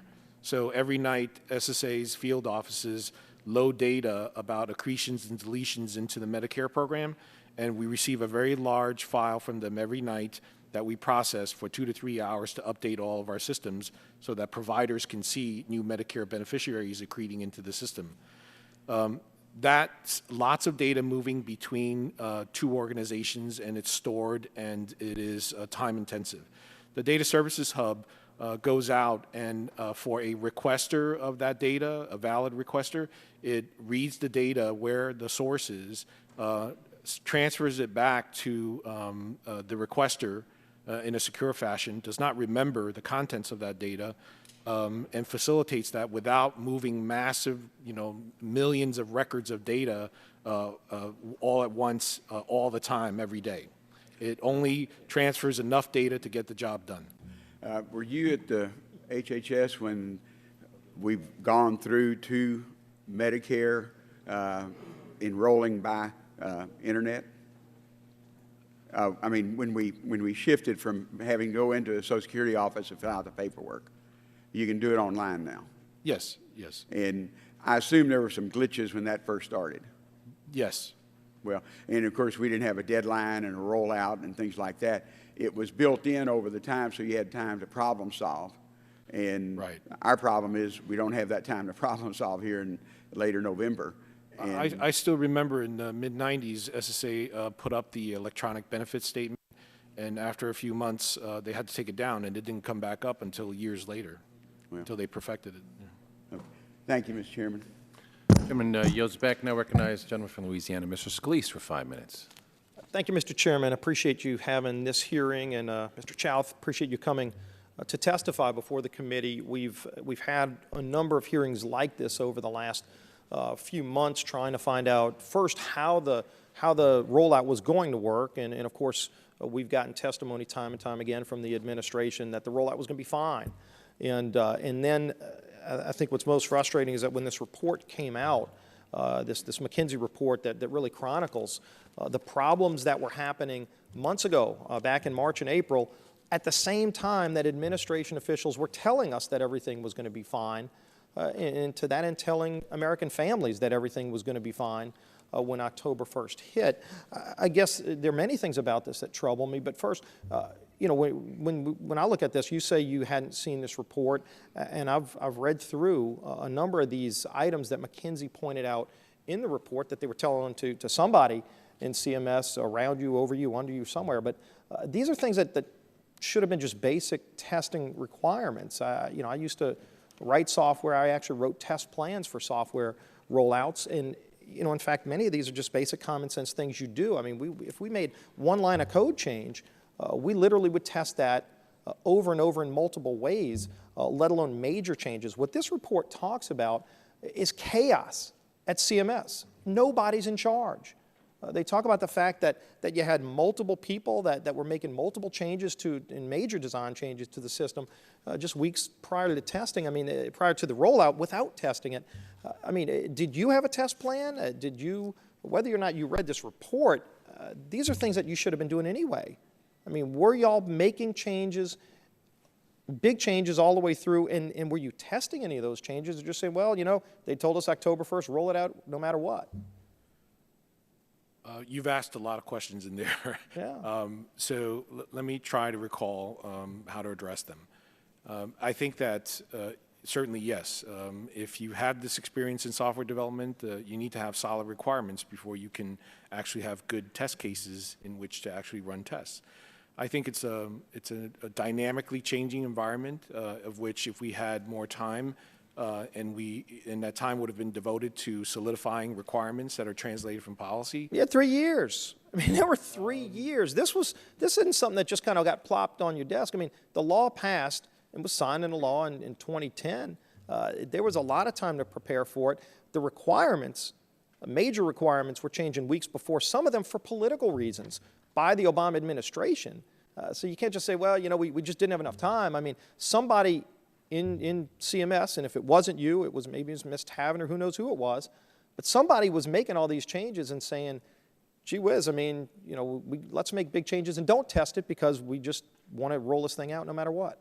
Well, having written software or written test cases, you know that the requirements come from the business side or the policy side, and they're subject to change based upon how your customer or your business. The law didn't change. The law was passed. And for 3 years, that law didn't change. The law was there. You knew what those requirements were. Now, if you make changes in the requirements, you also ought to make changes in your test plan. I think the law is a very high-level expression of requirements that certainly you can't develop code or test cases from. There needs to be a significant amount of translation into lower-level details. And that's what I mean by a scheduled challenge, is that we have to receive those requirements and translating them into test cases, test data, to exercise the system, and as well as build the system too. So, look, they talk in this report that the contractor received absolutely conflicting direction between the various entities within CMS. Conflicting directions within CMS. That's not, a requirement change. That's one person saying do this and another person in the same agency saying do something different. And by the way, none of that's being tested in the meantime. That's not evolving requirements. That's chaos within the Obama administration, where they're literally changing things and multiple people are changing them and nobody's talking to anybody. I can't speak to how they characterized it, but I think that in CMS, we have Medicaid and CHIP requirements. We have insurance exchange requirements, oversight requirements, medical loss ratio, rate review, early retiree reinsurance. And I know y'all have all that. Look, there's lots of you've got jobs. The bottom line is, you know, this report lays out the chaos that was going on, but all of this information was known within the White House. Reports were being briefed to people in the White House, and either President Obama didn't know about it, in which case people directly under him knew that this thing was going to be a disaster and just didn't tell him, or the president did know about it and went out misleading people anyway. But either way, if the president really didn't know about this report says the White House absolutely knew what was going on, and they didn't tell the president. He ought to be firing these people today. If a CEO went out there and said, I'm rolling out this project, this would be just like buying a TV on Amazon. That's what the president said. And if somebody right underneath him knew that it wasn't going to be like that, and this report says absolutely they knew, and they didn't tell the president, he ought to go and fire every single one of those people right now and hold them accountable. Or maybe that just says that he did know about it. And we'll see what the president says, but this report's damning. And I yield back the balance of my time. Time's expired. Can you just clarify an answer you gave to the gentleman here? I thought you said something like, with more time, you would have done more testing or something along those lines. Are you saying you would have liked to have more time? No, I think that's what I mean by there's a scheduled challenge, is that you're trying to maximize the time that you have left. as you're trying to extract the requirements from the policy that's being finalized. The longer policy takes to be finalized, the longer it takes to translate You wish you would have had more time to test it? I think that's true of every project I've ever worked on. Thank you. Now recognize Mr. Garment for 5 minutes. Thank you, Mr. Chairman. Thank you, Mr. Chow, for your testimony today. I just want to follow up a little bit on Mr. Scalise's line of questioning. The issue of whether or not you had 3 years to prepare for this, what was the deadline for states to decide whether they were doing their own exchanges or were going to participate in the federal exchange? I think the time frame was the end of 2012. End of 2012. So January 1st, essentially, of this past year. And when was the deadline for states to decide whether they were going to enter into a partnership with the federal government? I believe it was the end of April of 2013.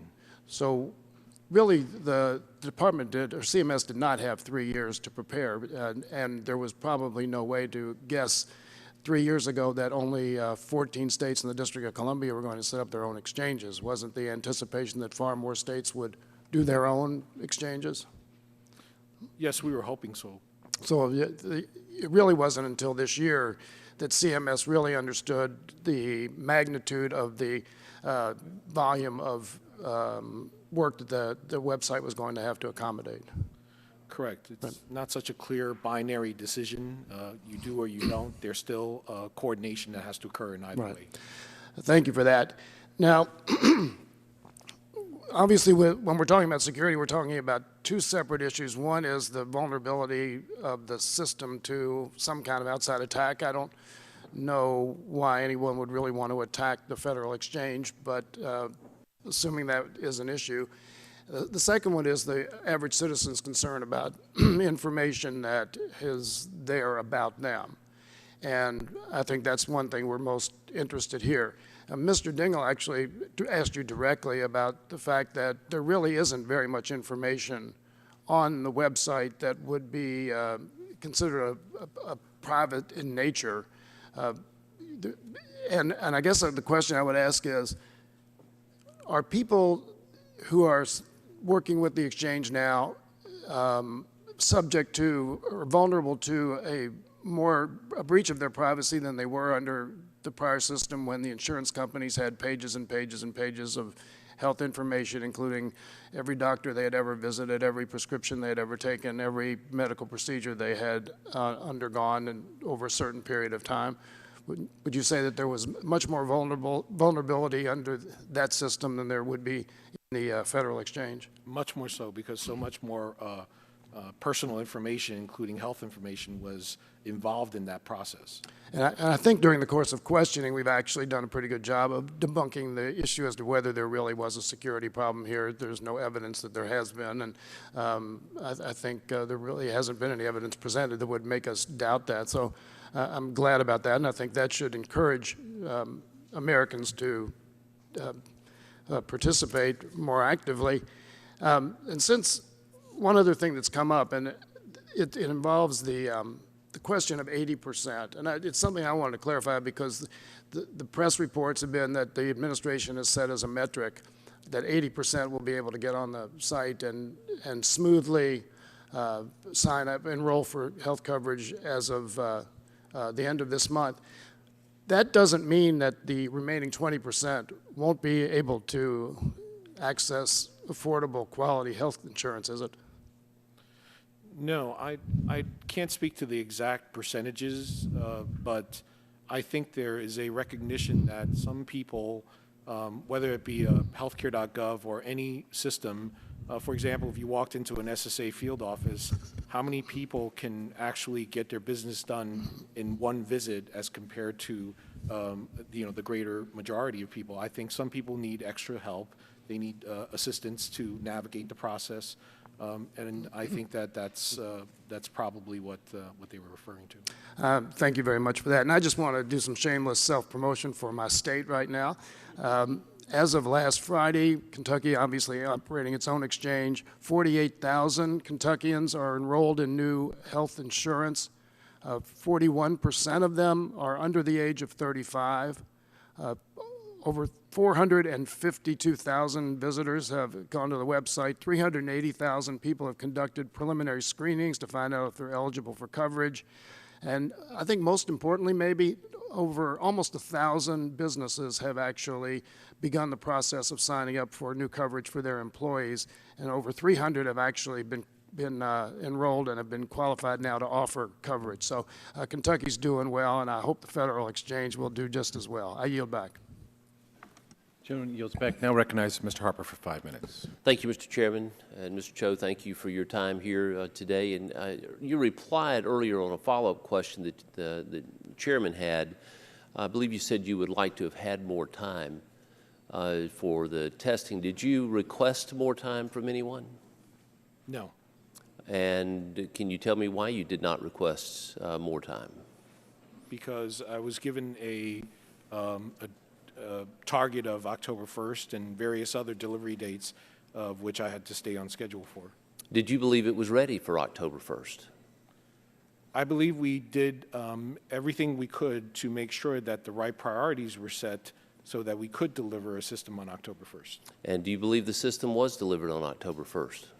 It was. Do you believe it wasn't performing as well as we liked, and certainly had more glitches than we anticipated, but we did deliver a system on October 1st. Do you think glitches is the proper word to use to describe the rollout? I think there are problems. There are defects. If you know, glitches is just a word that's commonly used right now. Well, glitches doesn't seem to convey how serious the failure of the rollout has been, and so here we are. And of course, one of the big concerns that we have is what do you do about making sure that personally identifiable information for those who sign up is protected. And on the report that you have there on page 11, if I could get you to take a look at that real quick on the McKinsey report.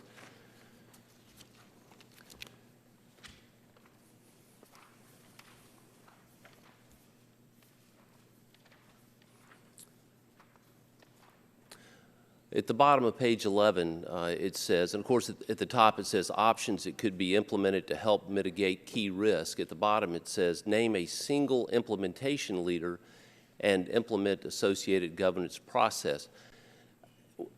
Has there been a single implementation leader named?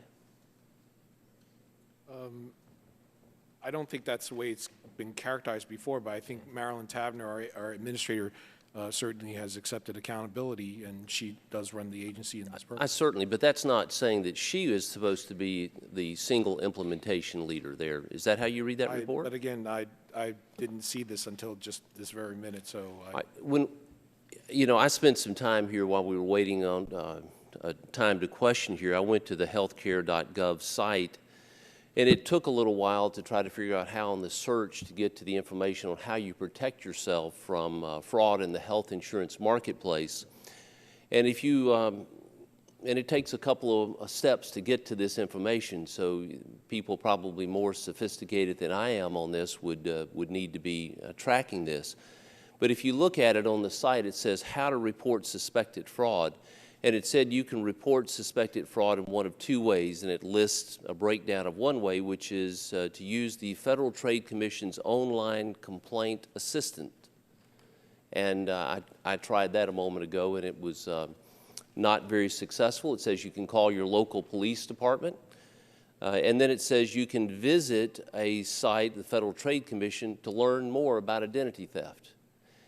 And the second choice is to call the Health Insurance Marketplace call center, and it gives that number. So if you were the victim of personally identifiable information being fraudulently released or obtained, who would you call first under that scenario? The listed call center number, the Marketplace call center. And it's if you're in a federally facilitated marketplace. Okay, and it says, explain what happened and your information will be handled appropriately. How do you define handled appropriately? What is that? How do you get someone's identity back once it's been compromised or there's been an identity theft? Well, I think there needs to be some analysis and collection of information to make sure what type of situation occurred and then make a decision going forward there. Well, obviously this is a critical matter, so some determination made. What's the time frame? How quickly can someone's life be put back together if this were to happen? I think it's situationally dependent, and I really can't. I'm not comfortable Sure. giving an answer right off. You had said earlier that steps were being taken to prevent unauthorized access to the sites.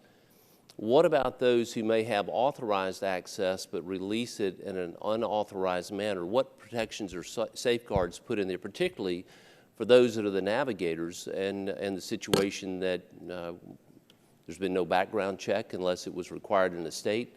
How is that being handled with the use of navigators? I think the premise is that when we issue, for example, a grant to a navigator organization, or we sign a computer matching agreement with a state, that there are rules of behavior and certain kind of requirements that are associated with signing that agreement or receiving that grant. Do you have a central reporting location of the navigators that are in violation or reported in violation? I have to check on that. My time. Gentleman's time's If you let us know, my time's expired. Thank you. Mr. Lawrence, recognized for 5 minutes. Mr. Chairman, thank you so very much. Mr. Chow, you were just presented with a whole series of hypotheticals. Have any of those hypotheticals happened? No, not to our knowledge, no. I appreciate that, and I would suggest, Mr. Chow, if someone was maliciously using information in a way that they were not allowed to use it, would that be a crime? Can you repeat that question again? If someone hacked into the website and was using information in a way that they weren't allowed to use it, so in any way, wouldn't that be considered a crime? Certainly, yes. And I believe that we could fully prosecute those individuals? Yes. And I would hope that this committee would fully support and encourage the Department of Justice to go and fully prosecute anyone that's hacking this website.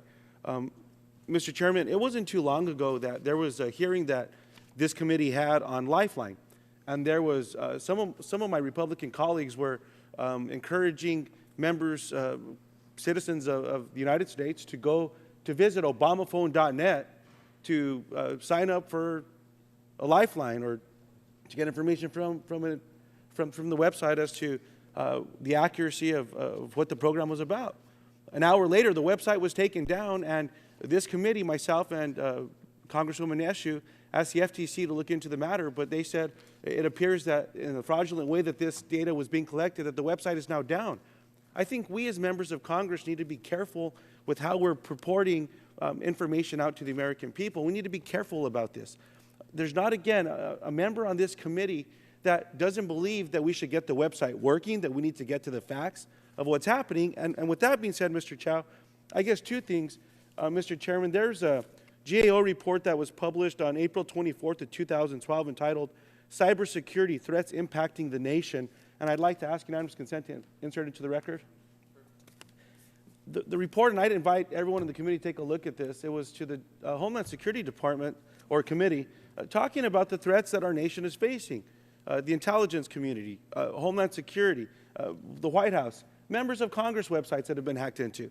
We need to do more in this area to make sure that we're keeping information secure. But with that being said, Mr. Chow, this has been talked about a bit, but on the front page of the Washington Post this morning, there was an article about a document that was leaked to the paper by the committee majority. The article describes an analysis conducted in 2013 by McKinsey & Company that identified potential risks in the development of HealthCare.gov. The report foreshadowed some of the problems that we now face today. Mr. Chow, did you see the report at the time it was published in March and April of 2013? No, I did not. So is it fair to say that you are not the best person to comment on why the report was done and how CMS and HHS responded to its findings? Yes. Mr. Chairman, I raise this because it illustrates a number of problems with how this has been handled. In particular, the perception that's created when you withhold documents from the Democrats on the committee and when you play gotcha games by leaking material to the press without context, it makes it appear that you're more interested in running a partisan investigation than in finding the facts. And I certainly hope that that's not the case and believe that not to be true. But we need to work together to get to the bottom of this. So with that being said, Mr. Chow, what efforts is the Department of Health and Human Services undertaking to address the ongoing threats? We listed as part of our mitigation strategy daily and weekly security testing and scans, which is something we always do, but in this case, we do it more frequently because we understand the sensitive nature of HealthCare.gov and the trust that and confidence we have to obtain from people to come and use the site. And how is the department coordinating with other federal agencies who maintain websites that also gather personal information? I think we work with all of our key partners that are connected to the hub to make sure that we function under what we call a harmonized privacy and security framework, and along with the states have a process and a program in place to handle certain situations in which there are incidents that need to be managed about potential data breaches. So we have a program, we have a policy, we have a set of operational procedures in place, work and coordinating across all these agencies. And does that include, Mr. Chow, the intelligence community, the Department of Homeland Security? Yes. Very good. So with that, Mr. Chairman, as I yield back my time, I just hope that it's clear, Mr. Chow, to you, to the President, that we're not happy with the rollout right now. We need to get this working. There's too many vulnerable Americans that need access to care, and we need to make sure that we can get them that coverage. In the same way, protect the information. But I think it is a big step forward that no longer will individuals have to report the kind of illnesses or accidents that they've had in their past so that they can get care in the future. And with that, Mr. Chairman, I yield back. Gentleman yields back, and without objection, the gentleman's document will be admitted to the record. Now, Chair now recognizes the gentleman from Colorado, Mr. Gardner, for 5 minutes. Thank you, Mr. Chairman, and thank you, Mr. Chow, for your time before the committee today. Last week, the President met with several representatives of the insurance industry to discuss solutions that may be possible in light of the HealthCare.gov debacle. Have you had any conversations about changes you can make to HealthCare.gov to assist the insurance industry? I think part of the strategy, I haven't spoken to issuers myself or been part of those meetings, but I think that as part of the strategy under Jeff Zients is to improve the experience of consumers, but that involves key third parties that are also key to this equation of getting enrolled, and those are agents and brokers, and working with issuers to fix certain aspects of the systems to make it work better. So have you had any discussions then about providing insurance companies with the ability to directly enroll, or anybody in your agency department? We had designed something called direct enrollment into HealthCare.gov, or part of that FFM system architecture to accommodate that. And so that's ready. That feature's been turned on, or it has not been turned on? It was not working well initially, like many other things, but we have been performing fixes and optimizing it and working with issuers to get direct enrollment up. So have you had any discussions about giving insurers direct access to information on eligibility for subsidies? Only in terms of the result. There is a series of security yes. handoffs, right? That's a yes, then? Yes. Okay. Thank you for that.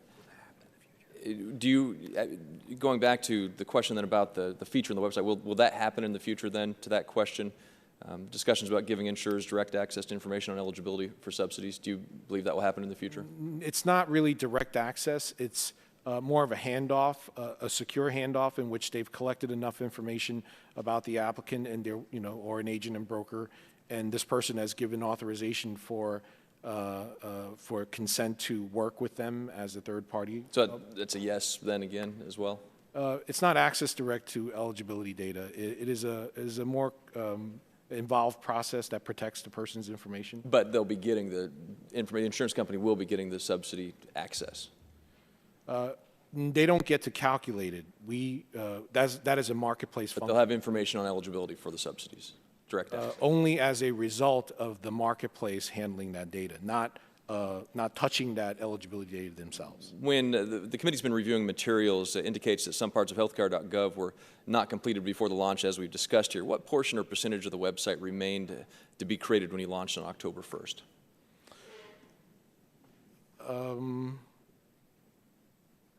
I don't have an exact percentage. I think some of previous conversations when people ask about whether things were complete, I look at it in terms of overall marketplace systems. So you've never talked about what's complete, what's not complete, whether it's how much to go? I think there was a set of priority functions that needed to be in place. Like, for example, you had to authenticate an individual. That's a key function that had to. Well, how much do we have to build today still? I mean, what do we need to build? 50%, 40%, 30%? I think it's just an approximation. We're probably sitting somewhere between 60 and 70% because we still have to build the systems. 60 or 70% that needs to be built still? Because we still have to build the payment systems to make payments to issuers in January. Let me get this correct. 60 to 70% of HealthCare.gov still needs to be built. It's not really HealthCare.gov. It's the federally facilitated marketplace. But the entire system that the American people are being required to rely upon, that part is there. 70%. HealthCare.gov, the online application, verification, determination, plan compare, getting enrolled, generating an enrollment transaction, that's 100% there. What I'm talking about the entire system is 60 to 70% away from being complete. Yeah, there's the back office systems, the accounting systems, the payment systems, they still need to be. How, of those 60 to 70% of systems that are still being built, how are they going to be tested? You mean the remaining 30 Yes. to 40%? How are they going to be tested? Yes. In the same exact manner we tested everything else. Is it difficult to review the new parts of the website while it's operating? It won't affect the front end, the front part. But that's pretty difficult, isn't it? Excuse me? It's pretty difficult to review it while it's in operation, correct? No, it doesn't involve the front part. Right, but where it's operating within. When we're trying to calculate a payment, derive a payment, do data matches on the back end, that doesn't affect the HealthCare.gov operations. How long will you have to test those parts that you're building? They're on an ongoing basis, depends on their build schedule.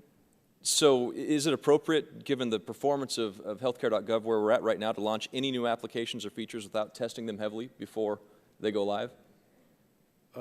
We are testing. Mr. Chairman, I have several other questions, and we'll follow up with you, but thank you for your time. Thank you. Now recognize Mr. Welsh for 5 minutes.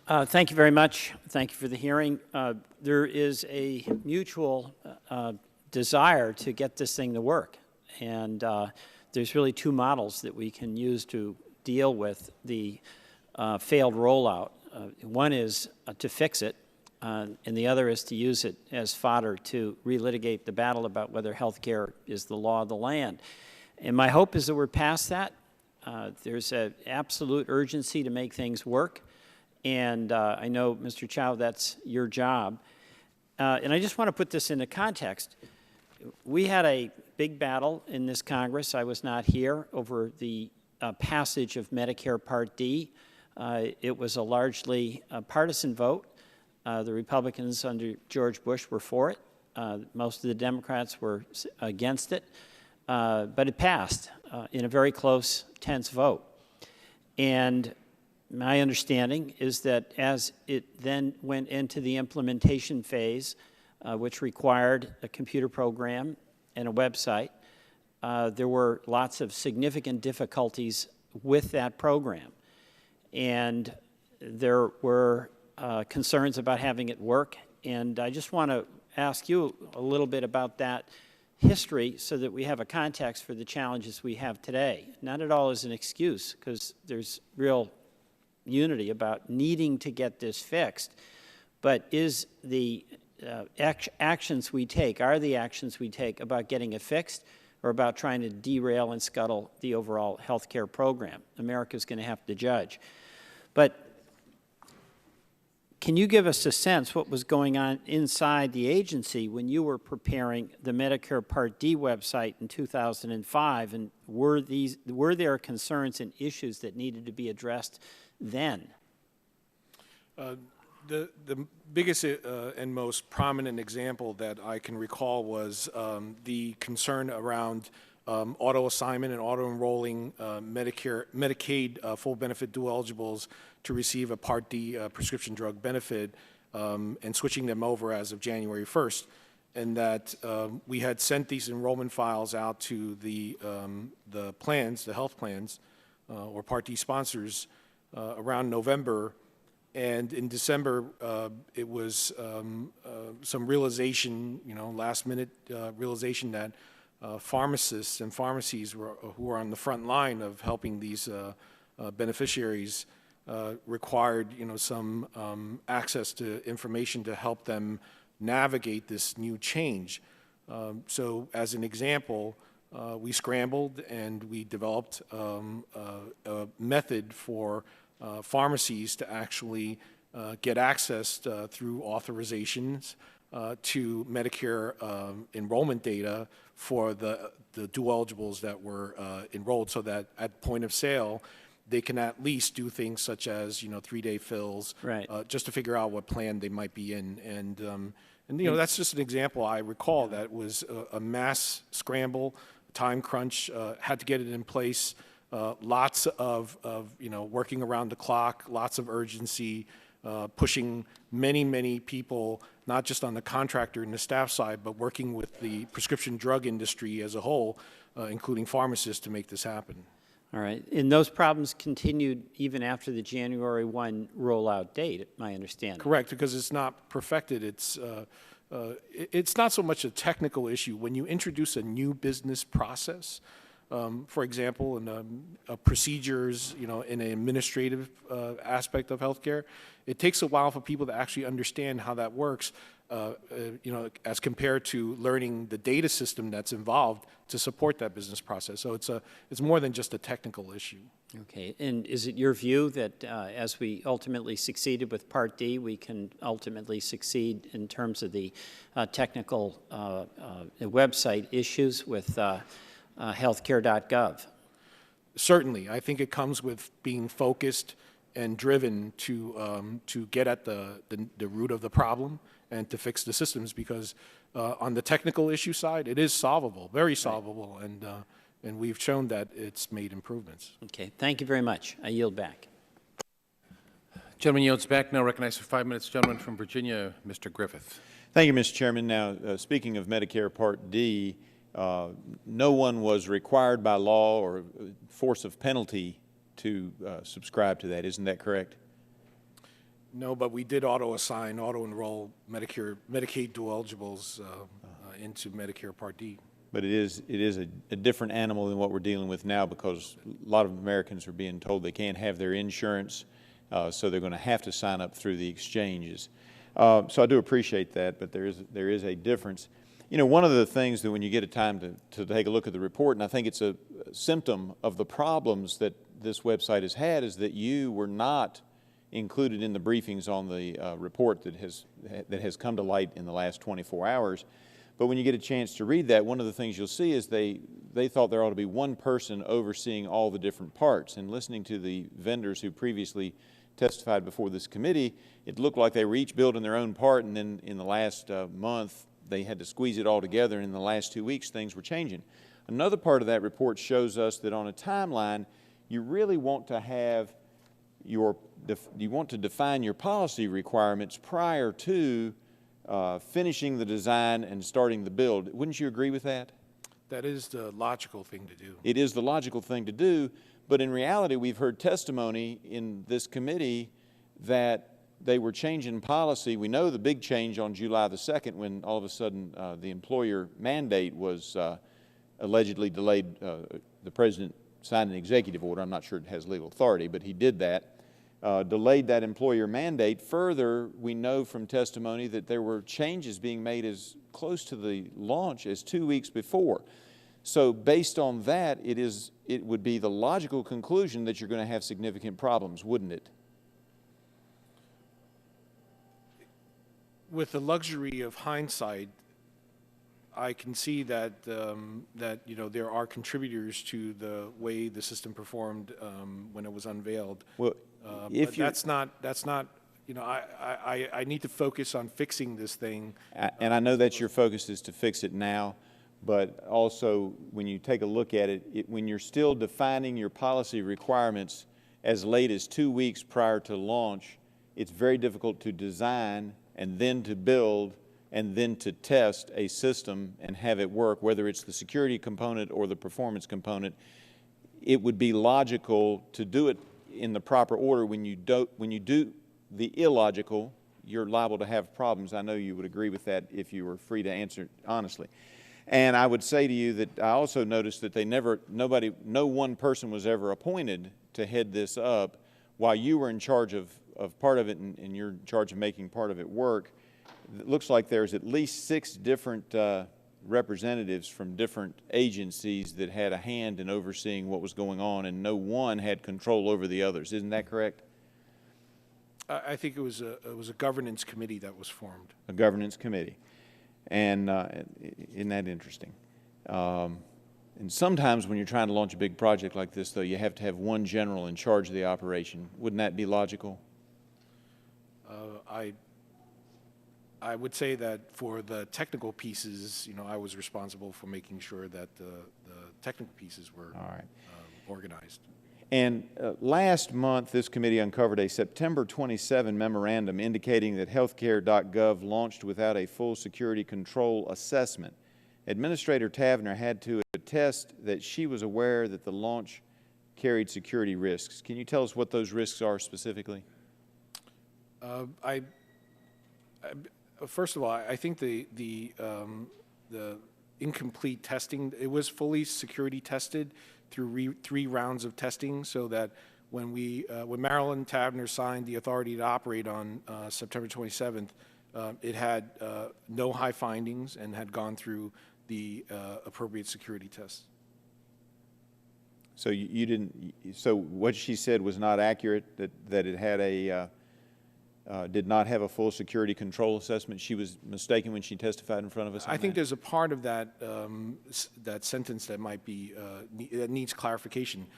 I think what we were trying to say was that the security control assessment was not tested for a full entire system, of which we were still, remember, we're still building financial management aspects of it. I think it was just an acknowledgement that the 100% of the system was not complete at that time. Okay, and it's still not complete today, and the people of America want to know, what's the security going to be if it's not complete on January 1st? The October 1st pieces that were necessary, such as ensuring security and privacy for those functions that I mentioned, were tested. And I appreciate that, but what can we expect on January 1? I apologize, I yield back.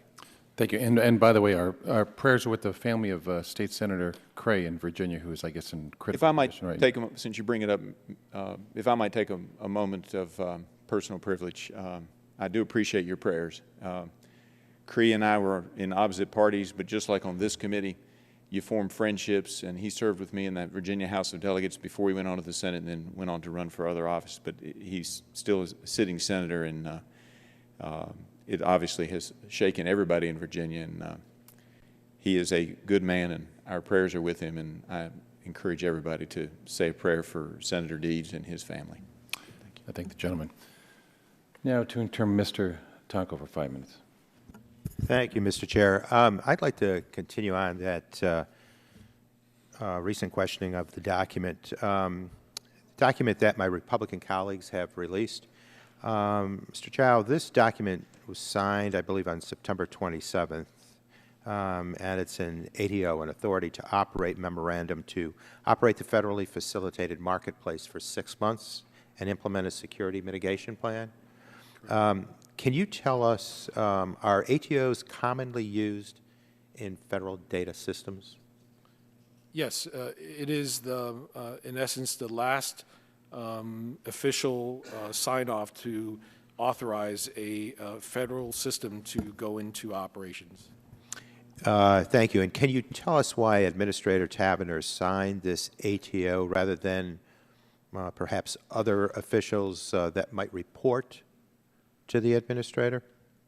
I think the span of the stakeholders that were involved across the agency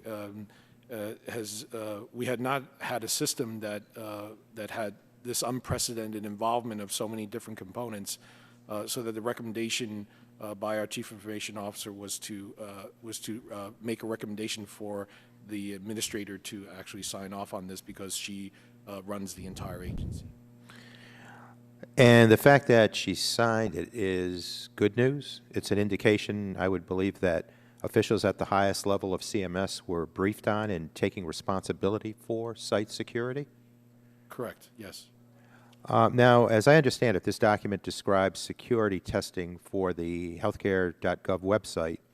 It says that security testing of the marketplace was ongoing since inception and into September 2013.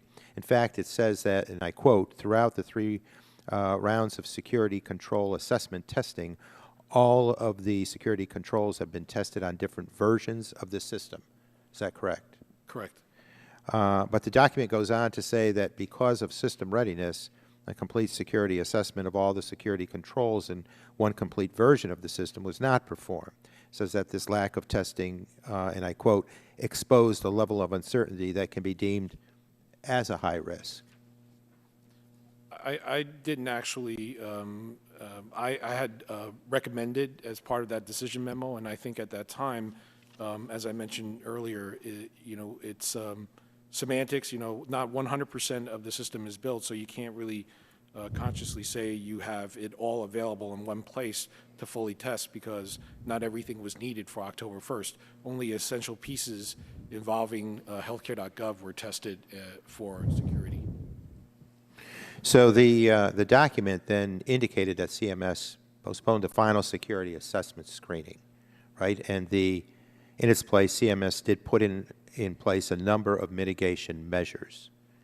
And it concluded that these measures would mitigate the security risks. I want to take a moment to ask you about the September 27th ATO and how the risks identified are being addressed. Can you describe the recommendations in that September 27th memo? You mean in terms of mitigations? Yes. Okay, so on a daily basis, we run antivirus scans every 3 minutes, malware scans every 3 minutes. Data flow monitoring is a continuous effort. Threat protection analysis against known bad IPs or actors, I mentioned that in my opening remarks, that it's continuous.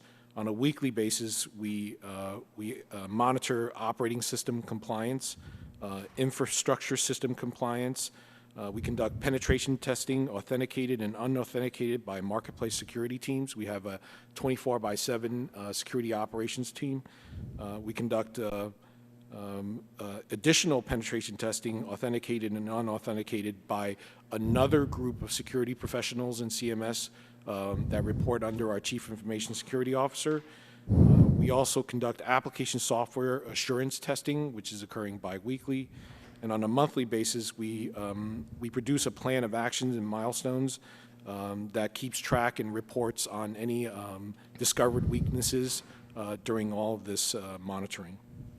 So CMS is taking action that was recommended in the ATO. Correct.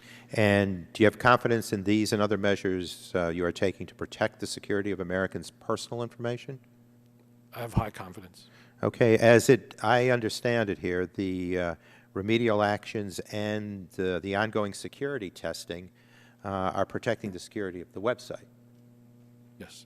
And so perhaps the message coming from our Republican colleagues is that they do not want the website to work, and that they want to scare people from going on the website, when in fact we're hearing that security has been provided for. I think we've gone over and above, because we are very sensitive, and we appreciate the nervousness around this new program with people's information. Well, we appreciate you building the security of the website and responding to the actions recommended in the ATO memo. Thank you so much. I yield back. Thank you, gentlemen. Time's expired. Now recognize the gentleman from Ohio, Mr. Johnson, for 5 minutes. Thank you, Mr. Chairman. Mr. Chow, I spent 30 years in information technology. As I've been the Chief Information Officer of publicly traded companies, as well as the Director of the CIO staff at U.S. Special Operations Command, and I know the pressures that delivering on a system of this complexity, I know the pressures that are there. I assume that you and I have a common goal here today, and that is to make sure that the American people hear the truth. Is that an accurate statement? That's correct. Okay. Given that, then, would it be okay if you and I have an understanding, because this is two IT guys talking to one another, if I ask you a question that you don't understand, would you ask me for clarification so that we can get to the bottom of it, because we want to dig down in here into some things that are pertinent? Yes, sir. Okay, great. You know, under FSMA, agencies operating IT systems are required to establish security baselines, incorporate them into applications and networks, and test them to see that they are incorporated correctly. The use and review of this testing plan is typically known as a security control assessment. Several of the security control assessments for HealthCare.gov were either not completed or otherwise ignored. So are you familiar with the 4 security control assessments that were completed on the various aspects of the federally facilitated marketplaces? Not in intricate detail, but I think going back to what you said about ignored or missed, I think the most important thing to remember is that on September 27th... Are you familiar with those security control assessments? Have you seen or read them? I've read the most important one. That's the one that... Have you read all 4 of them? No, not all 4. Could you turn to tab 4 of the document binder that you have in front of you? This is the security control assessment completed on October 11th, 2013. Are you familiar with the findings of this security control assessment?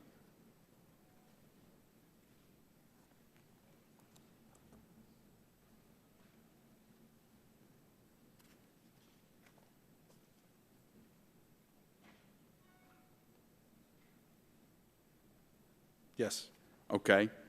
You testified a little earlier that it was your opinion, based on what you knew at the time, that the security control assessments, that security had been adequately addressed when Administrator Tabner signed the document authorizing the operation of the website. Is that correct? Yes. But yet you just testified that you were not aware and you didn't read the security control assessment. So how can you make that assertion that security had been adequately addressed when you hadn't even read the control assessments yourself? I am thinking that there might be some mismatch in versions here. Yours says final report October 11th. For Health Insurance Exchange, August through September 2013 SCA report. I have the Federally Facilitated Marketplace Decision Security Report. Well, I'm talking about the one in your Excuse me, can we ask the witness to speak up a little bit? I'm having difficulty hearing him. I'm sorry. But I've got to move on because I don't have time to look through the binder. Who develops the scope of a security control assessment before the contractor performs it? We have independent contractors that design our SCA testing. Do you need an application like the Data Services Hub or the website to be complete in order to test it for purposes of a security control assessment? I think that depends on. You know, we don't like testing security. Well, I can assure you that we don't. In terms of using live data, you know, so prior to going to production, we tend to conduct security. Well, let me ask you a question. Let's put up a slide. Are you familiar with the term SQL injection? Mm-hmm. Okay.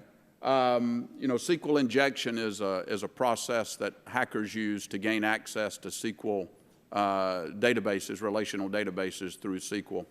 This is a screenshot directly off of HealthCare.gov that you see. If you put a semicolon in the search box, you get all of those different breakdowns of SQL injection. Can you give me any idea how vigorous the testing was around SQL injection? And are you aware that users potential hackers have the capability to go in through SQL injection and manipulate these strings? I can't speak to the exact situation. I think some of the folks that are coming up behind me in the panel might be able to specifically address. I can assure you, Mr. Chairman, that I still have very serious concerns about the security aspects of this system. With that, I'll yield back. Thank you. Gentleman's time expired. Now recognize Ms. Schakowsky for 5 minutes. I want to also focus on this particular system, the contractor meter. I'm here, Mr. Chow. Yeah, okay.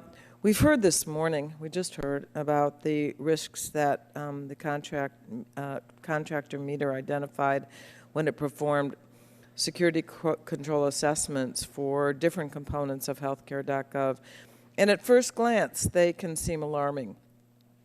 But my understanding is that all of these issues were mitigated for the functions on the website that launched on October 1st. It's important to understand the general point of security testing to identify any potential issues so they can be addressed before they become real problems. Asking Meter to perform these assessments gave CMS and the contractors the opportunity to identify and resolve any security vulnerabilities before anyone's personal information could be put at risk. So, Mr. Chow, does that sound to you like an accurate description? Do the security control assessments involve an iterative process where problems are identified and then mitigated? Yes, that's correctly characterized. So, Mr. Chow, I want to walk through some of these key security assessments to determine whether the high risks that Meter identified have, in fact, been addressed. In January and February of 2013, Meter performed a security control assessment of EIDM, the account creation function, on HealthCare.gov. According to the final report, Meter identified several high-risk findings. So, Mr. Chow, were these high-risk findings resolved and mitigated before the October 1st start of open enrollment in the federal marketplace? Yes, they were. And the fact is that they were noted in that fact is noted in the Meter report. Okay, so Meter also performed a security control assessment of the Data Services Hub in August 2013, and again identified several high-risk findings. Were these findings resolved and also mitigated before the October 1st launch? Yes, and the hub received an authority to operate in August. Yes, and the fact is that fact was noted in the report. I also want to discuss the security control assessment that Meter performed over August and September 2013 for the Health Insurance Exchange. Mr. Chow, were all high risks identified in this assessment mitigated before October 1st? Yes. Thank you. And what your answers confirm is that the system worked. Meter identified potentially high security risks, and CMS made sure that they were mitigated before they would become major problems. The Meter reports do not show a flawed system. They show that CMS conducted security control assessments to identify problems and then fix those problems. And I hope that my Republican colleagues will keep these findings in mind when they talk about the security of HealthCare.gov. We don't want to alarm the public about security risks that have already been addressed by CMS and its contractors. It just seems to me that identifying risks that were named, it's important also to note that they were all fixed before the launch on October 1st. And I thank you very much for your testimony. I yield back. Thank you. Gentlelady yields back, and now recognize the gentlewoman from North Carolina, Ms. Elmers, for 5 minutes. Thank you, Mr. Chairman, and thank you, Mr. Chow, for being with us today. Mr. Chow, I have a question about the subsidies and some questions about some miscalculations that could be happening on the exchange. Press reports have indicated that some subsidies are being miscalculated. In fact, one individual the president identified as a beneficiary of Obamacare now can't afford it. Mr. Chairman, I'd ask unanimous consent to submit an article from CNN to the committee for the report, for the record.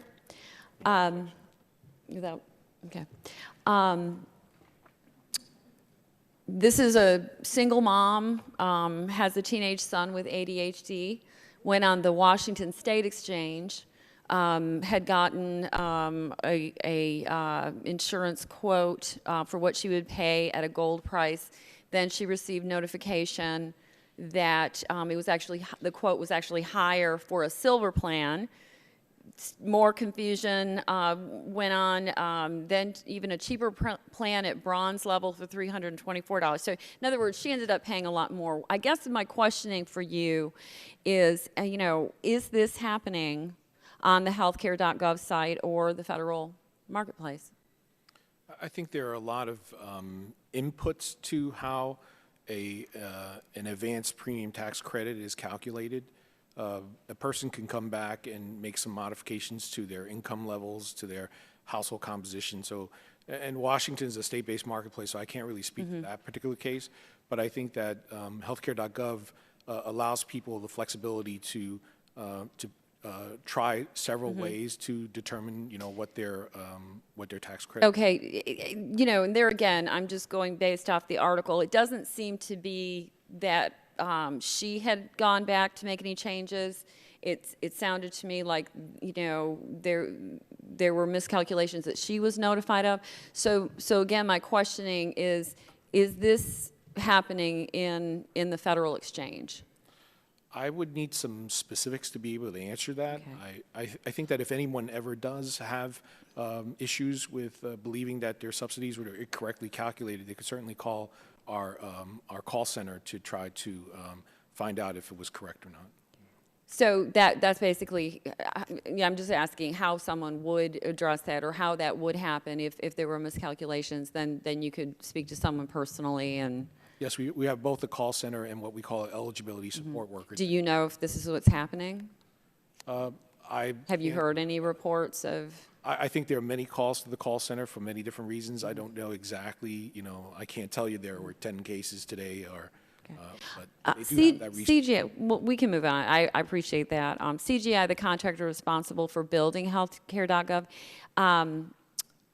can you explain your role with them in the last weeks of September? Did you, were you in contact with them? Were you working with them one-on-one? Were you in their office? Yes, I actually, I moved down to Herndon and lived in a hotel since September 10th to about the last week of October. And I worked at CGI almost every day. So you were actually there in their offices, working out of their offices? Okay. Yes. One of the things that's happened, I've got about a minute left on my time. The president announced a tech surge to fix the website. Who's involved in this surge? Todd Park is involved, and there are two fellows, one by the name of Mikey Dickerson and another by the name of Greg Gershman. Do you know about their compensation? How are they being compensated? I have no insight to that.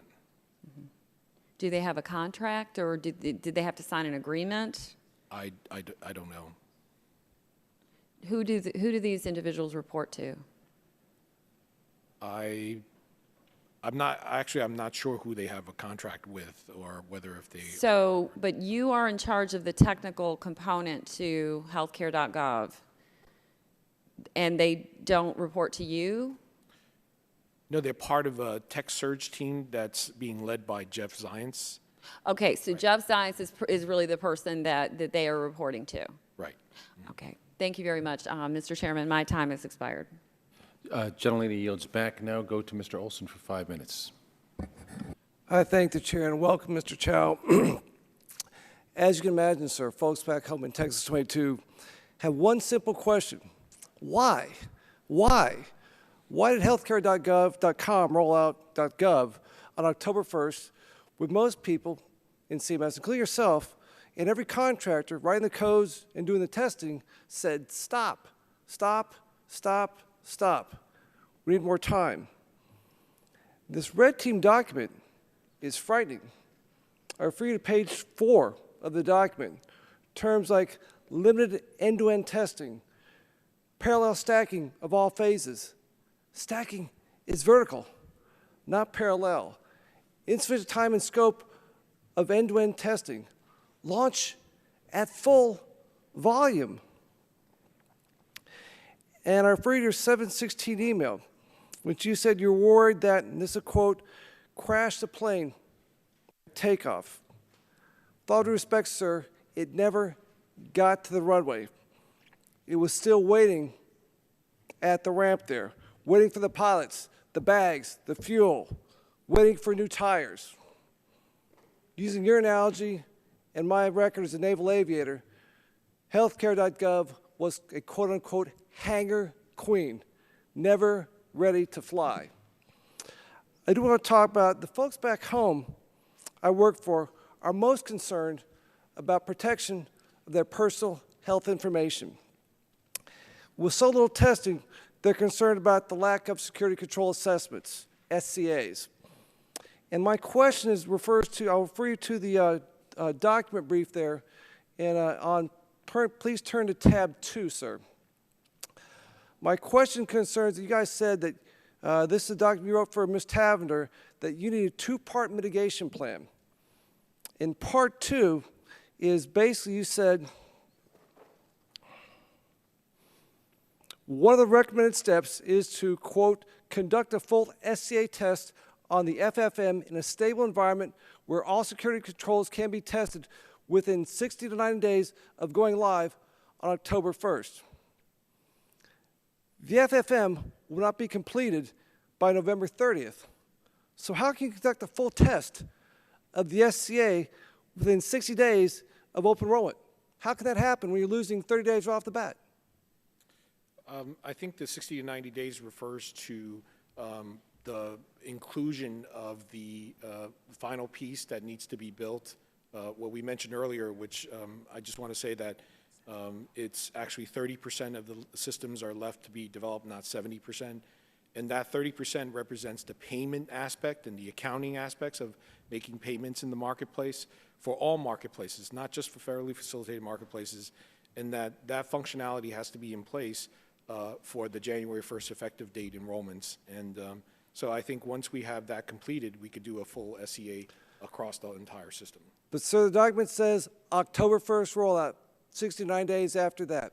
And apparently right now we're going back to at least November 1st at the earliest for the rollout. I don't see how you can get 60 days or 9 days of testing before we're going live again. One further question about the SCAs.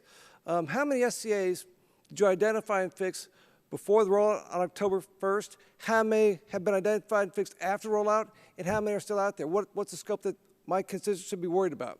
The most important aspect is that there are no high findings in the SCA test as of the October 1st rollout. And as I mentioned earlier, I read off a list of mitigation activities that we go over and above any system that we deploy and put in operations and monitor on a daily basis. When can you assure us that a full SCA will be conducted, system-wide? Ever? When the last pieces of the system are completely built, which is not, I don't want people to think that there hasn't been a full SCA. Full SCA has been conducted on the pieces that were needed for October 1st for eligibility enrollment. We still have to build the financial management aspects of the system, which includes our accounting system and payment system and reconciliation system. Those will also have security testing involved as well. And the full end-to-end testing, the whole full system, when can we expect that to occur, sir? What date? I don't have an exact date, but it should be sometime in December. So 2013, not 2014, 2015, 2016? Correct. 2013, okay, sir. One final question. I want to refer back to your email from July 16th about needing to feel more confident about the HealthCare.gov. I'm assuming that sometime in the last 4 months you got that confidence. What gave you that confidence? What was the trigger mechanism? When did that happen?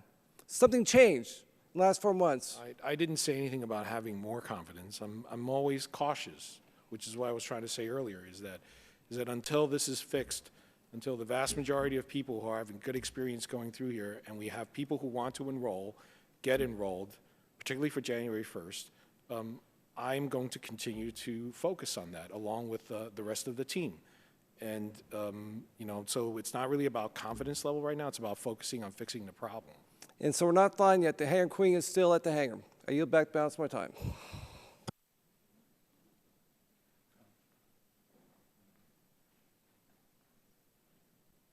I think the gentleman from yield back. What we're going to do is give each side 5 more total minutes.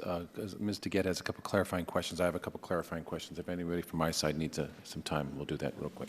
Ms. DeGette. Thank you, Mr. Chairman. Mr. Chow, I want to thank you for coming and spending the morning with us. I'm going to try to be quick because I'd like you to get back to wherever you're going to make this thing work, okay? The first thing I want to clear up, because even though I thought we established it my friends on the other side continued to ask you about this McKinsey document at tab 1, and I just want to clarify, you weren't part of this red team evaluation, is that right? Correct. And you didn't really see this document until today, is that correct? Correct. So there were a lot of questions people asked you, hypothetical questions people asked you about this evaluation that you really don't know the answer to because you weren't involved in the process and you didn't see the document till today, right? Correct. Now, as I understand it, this evaluation was done in March, April 2013. Is that your understanding as well, this McKinsey evaluation? It's approximately that time. And do you have any knowledge of what that evaluation was supposed to be for? Was it a snapshot in time, or do you even know? From the interviews that I had with McKinsey, it was about really two things. One was I spent some time helping McKinsey understand the program, meaning how it worked, where we were in terms of status and schedule. I suppose it also includes a point in time kind of an assessment because I educated them on exactly what was happening up to the date. Up to that time. Now, on page 4 of this assessment, I don't really want you to respond to this because you weren't involved in the document, but I do want to point out there were a lot of questions that were asked today about the current situation, evolving requirements, multiple definitions of success, et cetera. But the people who were asking those questions today didn't talk about the last thing, which is in bold letters in a box that says, CMS has been working to mitigate challenges resulting from program characteristics. This was in March or April. And so without talking about this document necessarily, but I think what your testimony, what your job is really to identify issues throughout and try to mitigate them. Is that right? Correct. And that's what you've tried to do throughout. It is a constant mitigation set of activities. And the administration has said it's going to try to have the federal exchange site working for 80% of the people by the end of November. Is that right? That's what we've been reading in the press. That's what the press quoted. I think Okay. what we've been saying is the vast majority of. All right. And do you believe that that's a reasonable goal at this point? I think that's an attainable goal, given what I've seen so far. Do you think it's going to happen? I don't think there's any guarantees. I think we're still in a stage where we're trying to apply as much due diligence, acquiring additional assistance, the tech surge, looking at performance, fixing the functional defects, along with making sure that security monitoring is on an ongoing basis. So I think there's still a lot of moving parts that it wouldn't be prudent to give 100% guarantees about where we're going to be at on an exact date, but I think we're on the right track. Okay, but what I will say to you is truly, and you've heard this from all of us were disappointed that it didn't work on October 1st. I'm sure you were too. Very. And so we need this to be essentially working ASAP. For one thing, people who want insurance coverage as of January 1st have to sign up by December 15th. So if it's not working for the vast majority of people by the end of November, that's going to be hard to do. Understood? We certainly understand that. Okay. One last thing. Someone had asked you the question, or had made the assertion that 60% of the site was not working, but I'm told that's not really accurate, that it's really about 30% that's not working, and most of that is the back end, which is the payment to insurance companies. So that's not necessarily the part that has to be working at this moment. Yeah, Is that it's not correct? that it's not working, it's still being developed and tested. Okay. Right. But that's the payment to the insurance companies, Correct. right? Which involves testing with Treasury and others. All right. Thanks, Mr. Chairman. Thank you. Recognize myself for 5 minutes. Just let me follow up here that then what you're saying, this 30% is yet to develop on the payment end. On October 1, the day this went live, how much of the site was developed at that time? Probably Well, 100% of all the priorities that were set for, by the business for October 1st, it was up and running. Okay, but what about the other parts? I think there was a reprioritization associated with like shop employer, shop employee, and the Spanish website that was. But it was crashing for everybody. We've heard that it wasn't designed for that many people. It didn't pass a stress test. It never had end-to-end testing. And you're saying it was 100% ready? No. I just want to make sure I understand. What When it was 100% built. 100% built, but just not working. Yeah, working functionally and Well, then that's not well, that's built. If a car is built, but you can't run the car, that car's not built. If a website isn't working, it's not built. So. Oh, I'm certainly not going to sit here and try to tell you that it was working well. So I do. Yeah, but you said on October 1 it was 100% built. I really need to know, because you had said before you wish you had had more time. And you had just said to Ms. DeGette that your job was to identify issues and mitigate them. And since you would have liked to have had more time and your job was to mitigate them, would you have liked to have seen this whole report from McKinsey that identified the problems so you didn't have to find them out?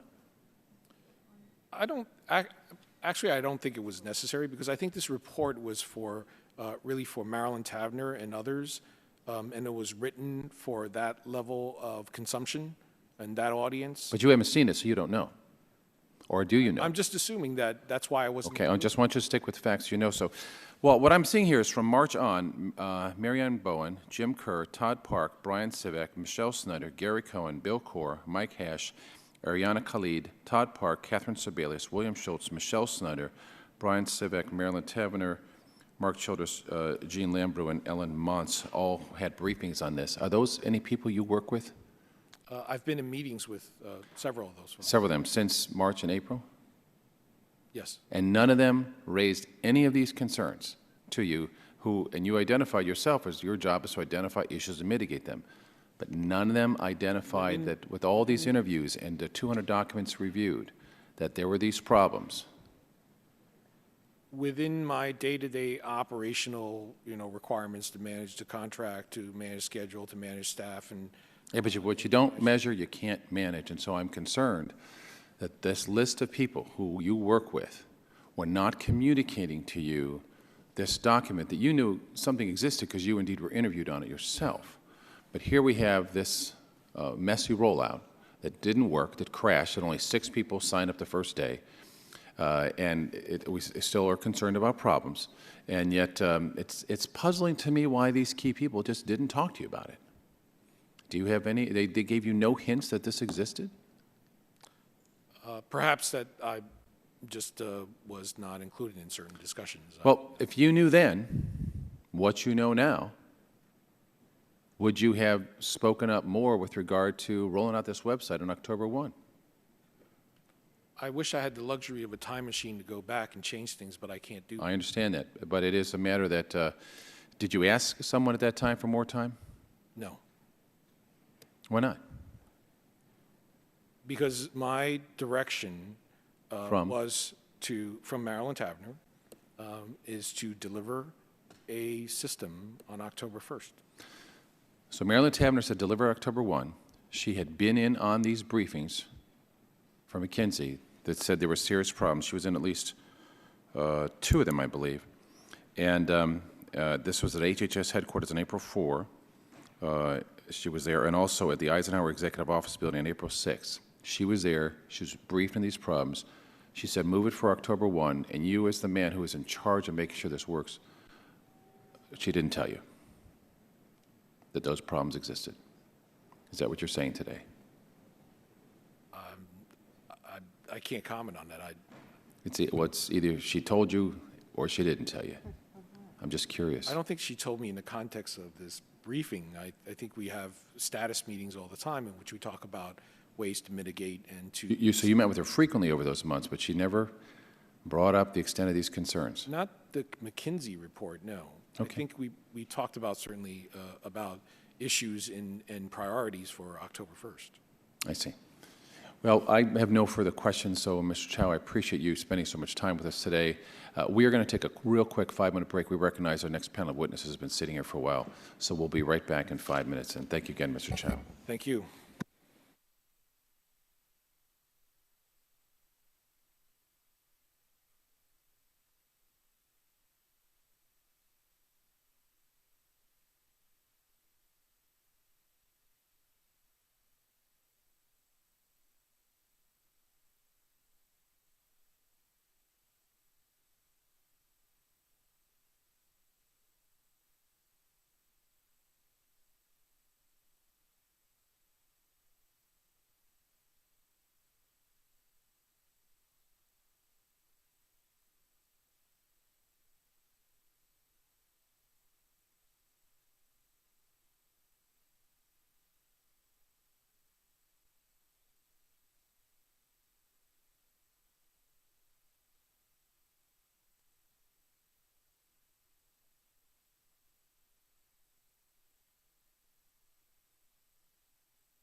All right, this hearing is reconvened. I would now like to introduce the witnesses in the second panel for today's hearing, and thank you all for being so patient and waiting. Our first witness is Jason Provodakis. He is the Senior Vice President and General Manager for the Center for Connected Government at MITRE Corporation. He is also the Director of the Centers for Medicare and Medicaid Services Alliance to Modernize Medicare. Our second witness is Maggie Bauer. She is the Senior Vice President of Health Services at Creative Computing Solutions, Inc., also known as CCSI. She has extensive operations and management experience in consulting, program management, IT infrastructure services, software development, life cycle, and end-user support on service-level drive performance-based programs. And our third witness is David Amsler. He is the founder, president, and chief information officer at Foreground Security, Inc. He has more than 15 years of IT security experience, and he oversees the overall customer-centric vision and direction of Foreground Security, its industry-leading offerings and day-to-day operations. I'll now swear in the witnesses.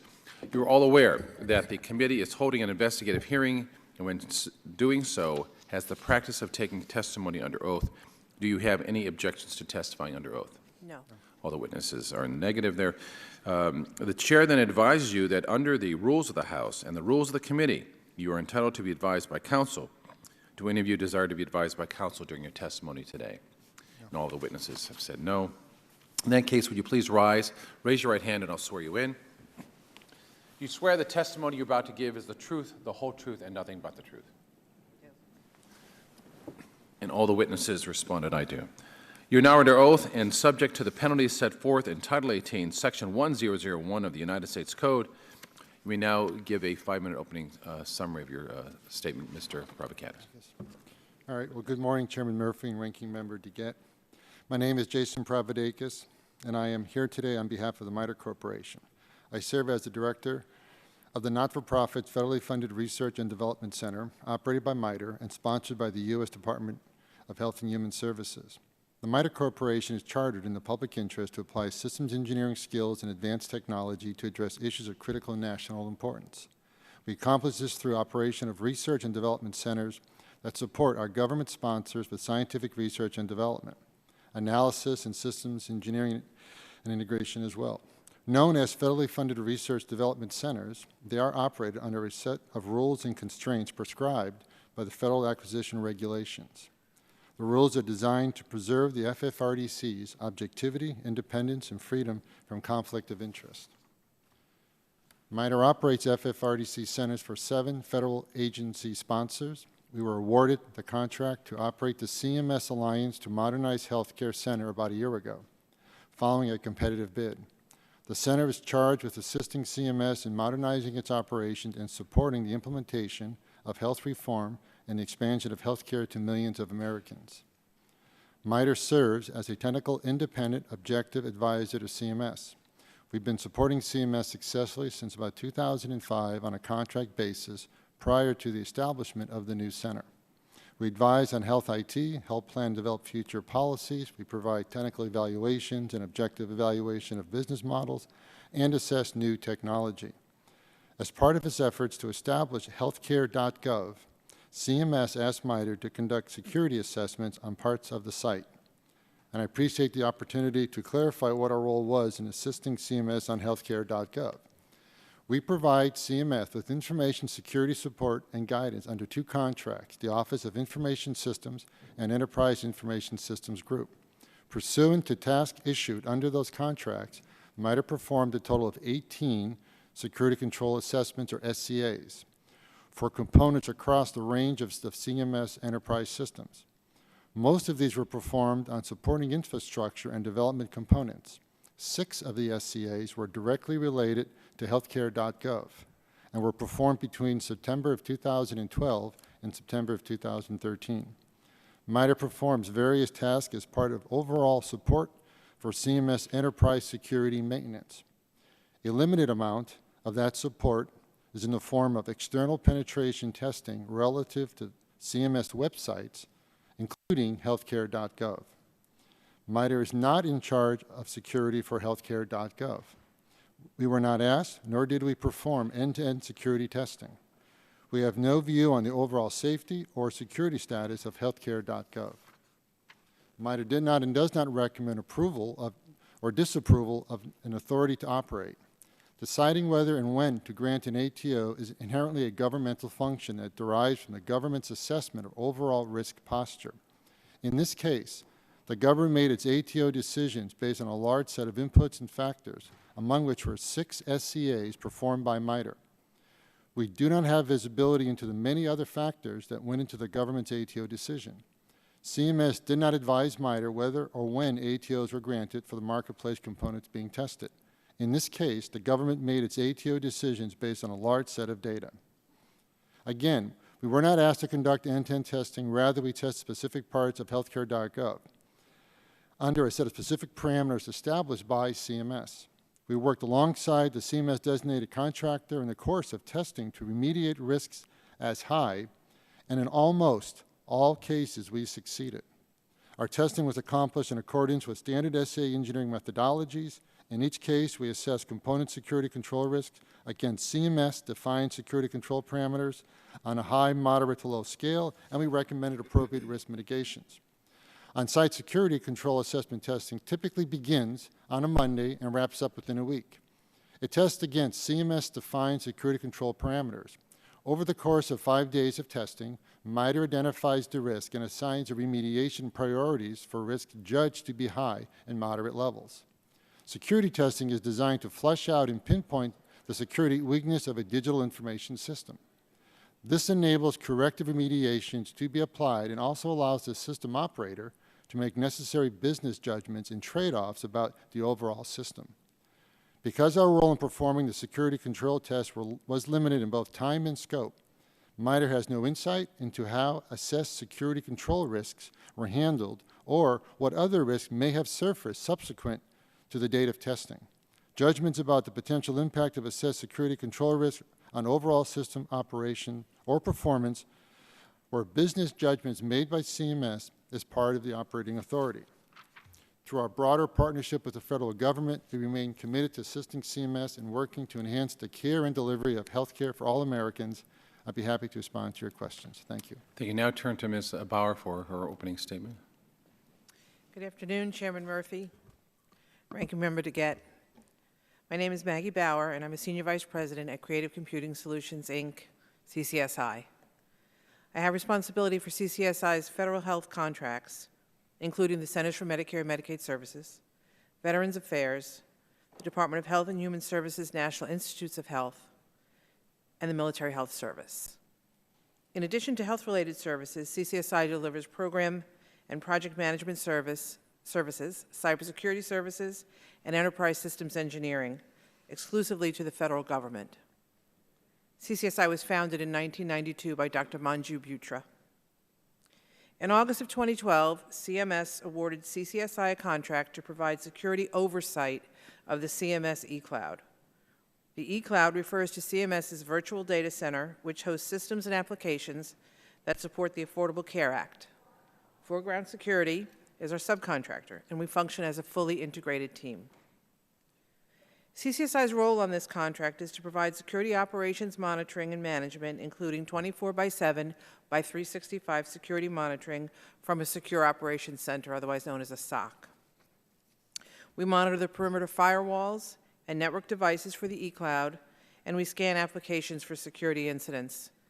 These scans do not measure or track availability, up-down times, or latency.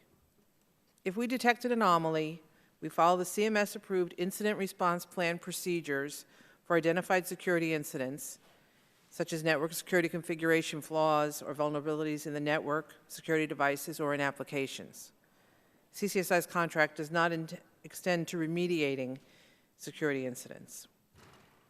CCSI's scope of work includes configuration, tuning, monitoring, and management of CMS government-furnished equipment that resides in the Verizon Terramark Security Monitoring Zone. We review log files, we conduct event analysis, we provide reporting on security incidents, all of this under the direction and supervision of CMS.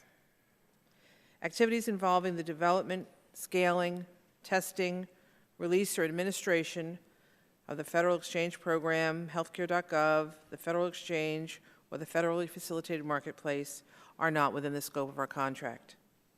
I would be pleased to answer any questions that you have. Thank you. Thank you, Ms. Barr. Mr. Amsler, you're recognized for 5 minutes. Thank you, sir. Chairman Murphy, Ranking Member DeGette, members of the subcommittee, good afternoon, and thank you for inviting me to testify at this hearing on the security of the website HealthCare.gov. I am the President and Chief Information Officer of Foreground Security. I also founded the company. We provide cybersecurity consulting, training, and services for both private sector and government agencies. Our clients include Fortune 100 companies, smaller but highly targeted firms, and government agencies. We defend our customers against an increasingly intricate threat and threat actors through an integrated approach that entails building security architecture and assessing, monitoring, and responding to attacks against our customer environments. Foreground Security is a small but growing, dedicated cybersecurity business located in Herndon, Virginia, and Florida. Our roughly 100 employees are highly trained and committed to serving our clients. Foreground Security is one of the companies hired to help develop a robust operational security management program for the new virtual data center created to implement the Affordable Care Act. We are a subcontractor to our teammate, Creative Computing Solutions, Inc., or CCSI, which is the prime contractor for the Centers for Medicare and Medicaid Services. Our role with CCSI includes a number of objectives relating to the security environment of HealthCare.gov. I think of our role as encompassing 3 phases. First is the creation of the security monitoring environment. This entailed getting key staff in place, identifying needed security monitoring software and hardware, and building out a dedicated Security Operations Center, or SOC, from which all monitoring is performed. Second is building those security monitoring capabilities identified in Phase 1 into the cloud environment itself. This has been the most challenging part of our contract, in large part because we have had to construct security monitoring capabilities while the system itself is being built. Our work on this phase continues. And third is actually monitoring the environment, which itself can be thought of as having 2 components. One is day-to-day, continuously searching for malicious activities, including reporting and defending against them when they do occur. The other is monitoring known malicious actors or groups in advance of attacks to proactively identify the techniques or tactics they may be using or planning to use to compromise this environment. These are our main end-state responsibilities relating to the security environment. We've worked very closely with CMS and Verizon Terramark on all phases of our work. CMS reviews and approves any capability we place in the environment, and Verizon Terramark, as the host of the environment, helps determine what security measures are placed in the virtual data center. Perspective on our role is important. While our work for CMS is essential, it is narrowly focused, and we're not involved in the design of the site, developing the software that runs it, or its administration. To that end, we do not monitor the site for performance purposes. Foreground Security is just one member of the security team, in addition to the other companies represented today here on this panel. Verizon Terramark, URS, CGI, and QSSI all play key roles in developing and testing the security of HealthCare.gov. I am proud of the work that Foreground Security has undertaken and continues to undertake in order to allow families and individuals looking for health insurance to use the HealthCare.gov website, secure in the knowledge that their personal information is being protected with state-of-the-art monitoring and defenses. To this point, Foreground Security has fulfilled its obligations to CMS on time and under budget. We are dedicated to secure the operation of HealthCare.gov and take extremely seriously our obligations to the public trust. I welcome any questions you may have. Thank you, Mr. Amsler. A couple questions I want to begin with. First of all, starting with you, Mr. Amsler. You were here for throughout Mr. Chow's testimony. All 3 of you were. Do you have any concerns about any comments that was made by Mr. Chow? I wouldn't have any specific concerns. Ms. I'd Bauer? like to voice. No. Ms. Provadakis? No concerns. All right. Mr. Amsler, You had said that in addition to the other companies represented today in this panel, Verizon, Tower Mark, URS, CGI, and QSSI all played key roles in developing and testing the security of HealthCare.gov. Are you also referring to Ms. Bauer's company played a role in this? I view them as our teammate. I view them as one of us. Because I thought in her testimony she said that they were not that involved. So let me ask you, with this many companies involved, who did you all report to? Our customer was CMS, and the security team. Is there a person? Our direct government technical lead, his name is Tom Shankweiler. And with regard to this, with all these companies involved who are playing key roles in developing and testing security, is that typical to have so many companies involved as opposed to one that's trying to do the end-to-end work on this? Well, we've experienced all sizes of implementations. This one is obviously certainly one of the largest that I've ever seen undertaken. I've certainly seen lots of people involved, but probably not this many. Mr. Parvadakis, is this typical to have so many companies involved in dealing with the security on a site? Not knowing the number of companies that are involved, but having 2 or 3 is not untypical to have on a complexity of a site like I just wonder if that added to the complexity of trying to monitor security of the site. If it's well managed from a program perspective. Was it well managed? I would not know. From your perspective? We weren't involved in that level of insights on that. I believe, Ms. Bauer, were you involved in that level, and was it well managed from your point of view? Our management from CMS has been on a very regular basis.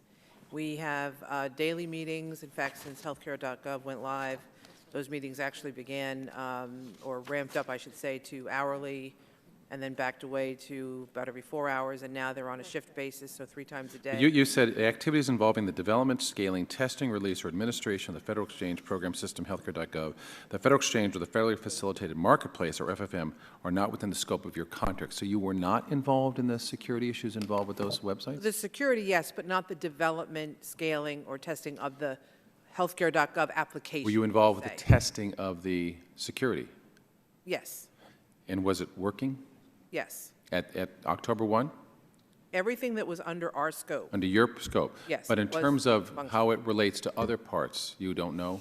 I would not know that. Okay. Mr. Amser, how about for you? Were your parts working okay in your individual part, and was that also tested with regard to the others? Congressman, to be clear, as far as our work is concerned, our focused work around operational monitoring, security, and some testing, we absolutely were working.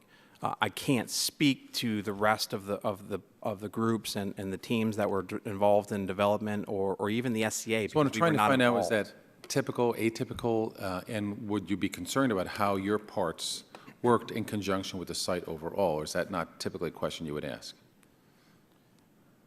Well, it's like this: if you design a part for a car and you know your part's working, would you like to know if the car works?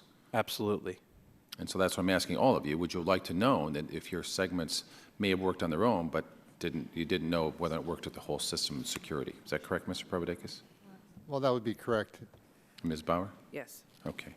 From Mr. Parvadakis, CMS adopted the security controls you developed, correct? That's correct. And are these controls embedded in the applications at the direction of CMS? They were assessed, but yes, they were embedded. For example, configuration changes would be made based on the configuration controls. And at what point of the application development phase should security controls begin to be embedded into the application? Well, at the production phase, when we test, generally when we test for an SCA, we're assuming that we are looking at the production-ready version of the application. And then we apply those CMS security controls we talked about and assess those against the production-ready version of that application. Are they embedded into the architecture of HealthCare.gov? The overall CMS enterprise security controls are to be applied across all the systems of HealthCare.gov. But they should be embedded then into HealthCare.gov? It should be. Were they? I have no way of knowing that. Ms. Bauer, do you know if they were? I do not know. Mr. Amsa? I would know the answer to that. Okay. But you all worked on these security parts. We don't know if they were embedded, and you don't know if anybody did testing, but you would have liked to have seen that. Am I correct with all of you? Just on parts. Ms. Bauer? Correct. Correct. Mr. Amsa? Correct. Thank you. And now we'll yield to Mr. Gitt for 5 minutes. Thank you, Mr. Chairman. As Mr. Chow testified, it's part of CMS's protocols that they hire independent contractors to test different parts of the security aspects of the site. Is that your understanding as well, Mr. Providakis? Yes, it is. And is it yours, Ms. Bauer? Yes. And is it yours, Mr. Amsler? Yes. So, Mr. Providakis, I want to ask you first. You testified your company was not hired to do perform end-to-end security testing. Is that correct? That's correct. And so, what your job was to assess and identify risks in specific components of HealthCare.gov, to work with CMS, and to address those concerns and report on the findings and results. Is that correct? That's correct. And am I correct that in virtually all cases, when you did identify high risks in HealthCare.gov components, CMS was able to mitigate those risks before the system went live? Yes, almost all the high risks were mitigated. And you said in your testimony, in your written testimony, MITRE is not in charge of security for HealthCare.gov. We were not asked, nor did we perform end-to-end security testing. We have no view of the overall safety or security status of HealthCare.gov. That's because you were only asked to do a narrow assessment of part of it, right? A narrow assessment in scope and in a time. That is In time. Now, I just want to ask you, what's your personal view of the overall safety or security of HealthCare.gov, having worked on this, at least some aspects of it? Well, just from a personal perspective, knowing CMS experience in the past, as Henry Chow alluded to, they do a very solid job in terms of securing their systems, historically. And what you were doing was part of the same types of things CMS has done to secure their systems in the past. Correct. Is that right? Okay. That's correct. Ms. Bauer, now, as I understand it, Mr. Amsler, your company works sort of as a subcontractor of Ms. Bauer's company. Is that right? Yes. Okay. So what you folks do is your company, CCSI, monitors the firewalls and network devices for the eCloud that hosts HealthCare.gov and scans the website's application for security vulnerabilities. Is that correct? That's correct. And on October 22nd, you briefed this committee, and I want to ask you, at that time, had you detected any activity that you would consider to be out of the ordinary for a system like this? Not out of the ordinary, no. Okay. And are you continuing to monitor the website moving forward? Yes, we continue to perform all the functions of our contract. And why is that? I'm sorry? Why are you continuing to monitor the functions? Because that's the scope of our contract, is Okay. continually And monitoring. have you detected any activity since October 22nd that you considered to be out of the ordinary? Well, we would detect activity on a daily, if not hourly basis. That's part of the nature of security monitoring. Whether it's extreme or out of the ordinary, there's nothing that's been brought to my attention that would. And would that be then reported to CMS? Yes, there's an incident response plan, and we follow the procedures of that plan. And have you seen anything that would indicate some terrible problem with the website vis-a-vis security? Nothing that I've seen or that's been escalated to me, no. Okay. And there's another contractor, as I understand, that's also been asked to look at other aspects, and that's Verizon. They're not here today. Is that your understanding as well? Yes. So is Ms. Bauer, has your company worked with CMS before? Mr. Providakis said his has on security issues. No, we have not, but we do have other security work. Okay. And Mr. Amsler, what about your company? Not directly for CMS, but other HHS. Okay, so you wouldn't know whether this is kind of mirrors other security activity with CMS. But Mr. Providakis, you're telling me that with what your company has done before, you're seeing a similar concern and readiness for security applications. Well, what I said was that following CMS's approach towards security, they do execute, 10, 20, 70 SCAs a year that we actually executed for CMS. So they're part of the process is before they execute an ATO, they look for the input of these SCAs, which is a fairly rigorous process of definition, defining a parameter in a moment of time that we would conduct these SCAs for CMS as input to the ATO process. Great. Okay, thank you. Thanks, Mr. Chairman. I appreciate it. Can I ask clarification on something Mr. Getz said? She asked you a question about CMS and their work on this, and you used the word historically. Were you referring then to the HealthCare.gov website, or in the past there were? In the past, broadly across CMS in terms of their security rigor that they apply across their systems. Thank you. Mr. Olson, you're recognized for 5 minutes. I thank the chair. I mostly want to thank the witnesses for your patience being here. It's been a long day. I know that. Very brief questions. I mean, getting HealthCare.gov up and running is not rocket scientists. And that's good, because if it were, we'd still be waiting to land on the moon over 50 years later. You may not have seen the McKinsey report, the Red Team report. Have you all seen that? I have not. Okay, I'll get the copies to you. I just want to ask some questions about the report, and I apologize that you haven't seen it. But it compares on page 4 ideal large-scale programs and the current state of HealthCare.gov. And I want you to just some yes or no questions. Do you agree with the statements from this report? And again, it's comparing large-scale program development ideal program with the characteristics of HealthCare.gov. The first ideal situation, clear articulation of requirements and success metrics. In HealthCare.gov, evolving requirements and multiple definitions of success. Do you agree with those assessments? That's ideal? And that's what's happened with HealthCare.gov, Mr. Provokidis? Yes or no, sir? Don't want to put you on the spot. It's very difficult to answer that question.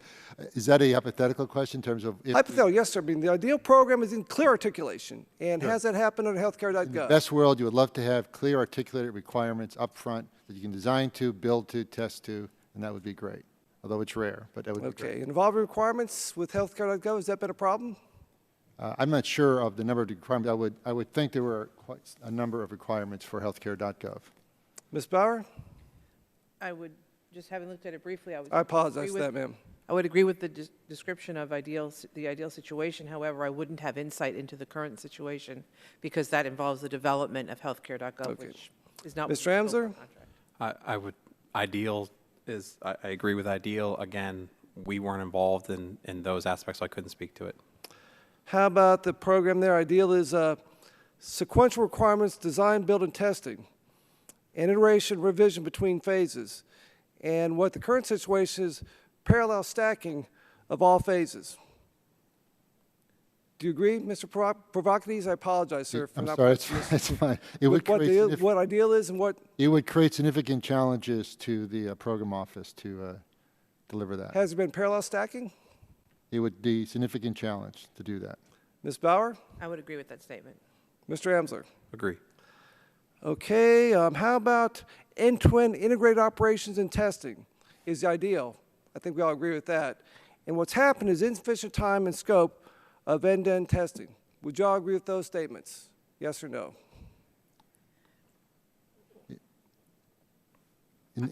I guess in the context you put it, you're saying, is there limited end-to-end testing? And given the fact you have a hard date, I would surmise they had limited time to do end-to-end testing. It doesn't mean you couldn't have done it. It just meant there's limited time to do it. Ms. Bauer? Yeah, generally, I would agree. I would have no insight, though, into what the increments were as regards the schedule. But, you know, you could create milestones and achieve, ideally, just about any goal if you create the milestones and achieve them on the way to the goal. Mr. Amsler? End-to-end testing, for me, is pure security. That's the world we lived in, and that's the world that we only live in. We can achieve a lot testing along the way, but I always shoot for ideal. Ideal would be end-to-end testing. And ideal, a limited initial launch or a full launch? Not ideal. Last question, yes or no? Do you agree with those statements? Launch at full volume is not very good. Limited initial launch, what we should be seeking. Well, a limited launch increases the risk, obviously, than a full. To increase risk. Yep. Ms. Bauer? I would actually suggest that perhaps a limited launch would have had a lower risk, and that a full launch may have a larger risk, whatever system you'd be deploying. Mr. Amsler? I agree with Ms. Bauer's statement. Well said, sir. And one final question. Again, I'm not trying to put you on the spot, but with all your knowledge about how this program rolled out, are you comfortable putting yourselves and your families and your personal information in HealthCare.gov? I have. You're comfortable? Yes. It's a personal choice that you have to make based on, in my case, where knowing the limited amount of personal information I put up there and other information, I feel comfortable personally, but that might not apply to everyone. Ms. Bauer, yes or no, ma'am? Comfortable? Yes. Mr. Amsler? I'm actually very happy with my current health care. Oh, boy, you're trying to open a hornet's nest there. Well, too Yield bad back you the can't balance keep of my it. time. Comes down to it. Gentleman's time's expired. Mr. Gett, you have a clarifying question? Thank you, Mr. Chairman.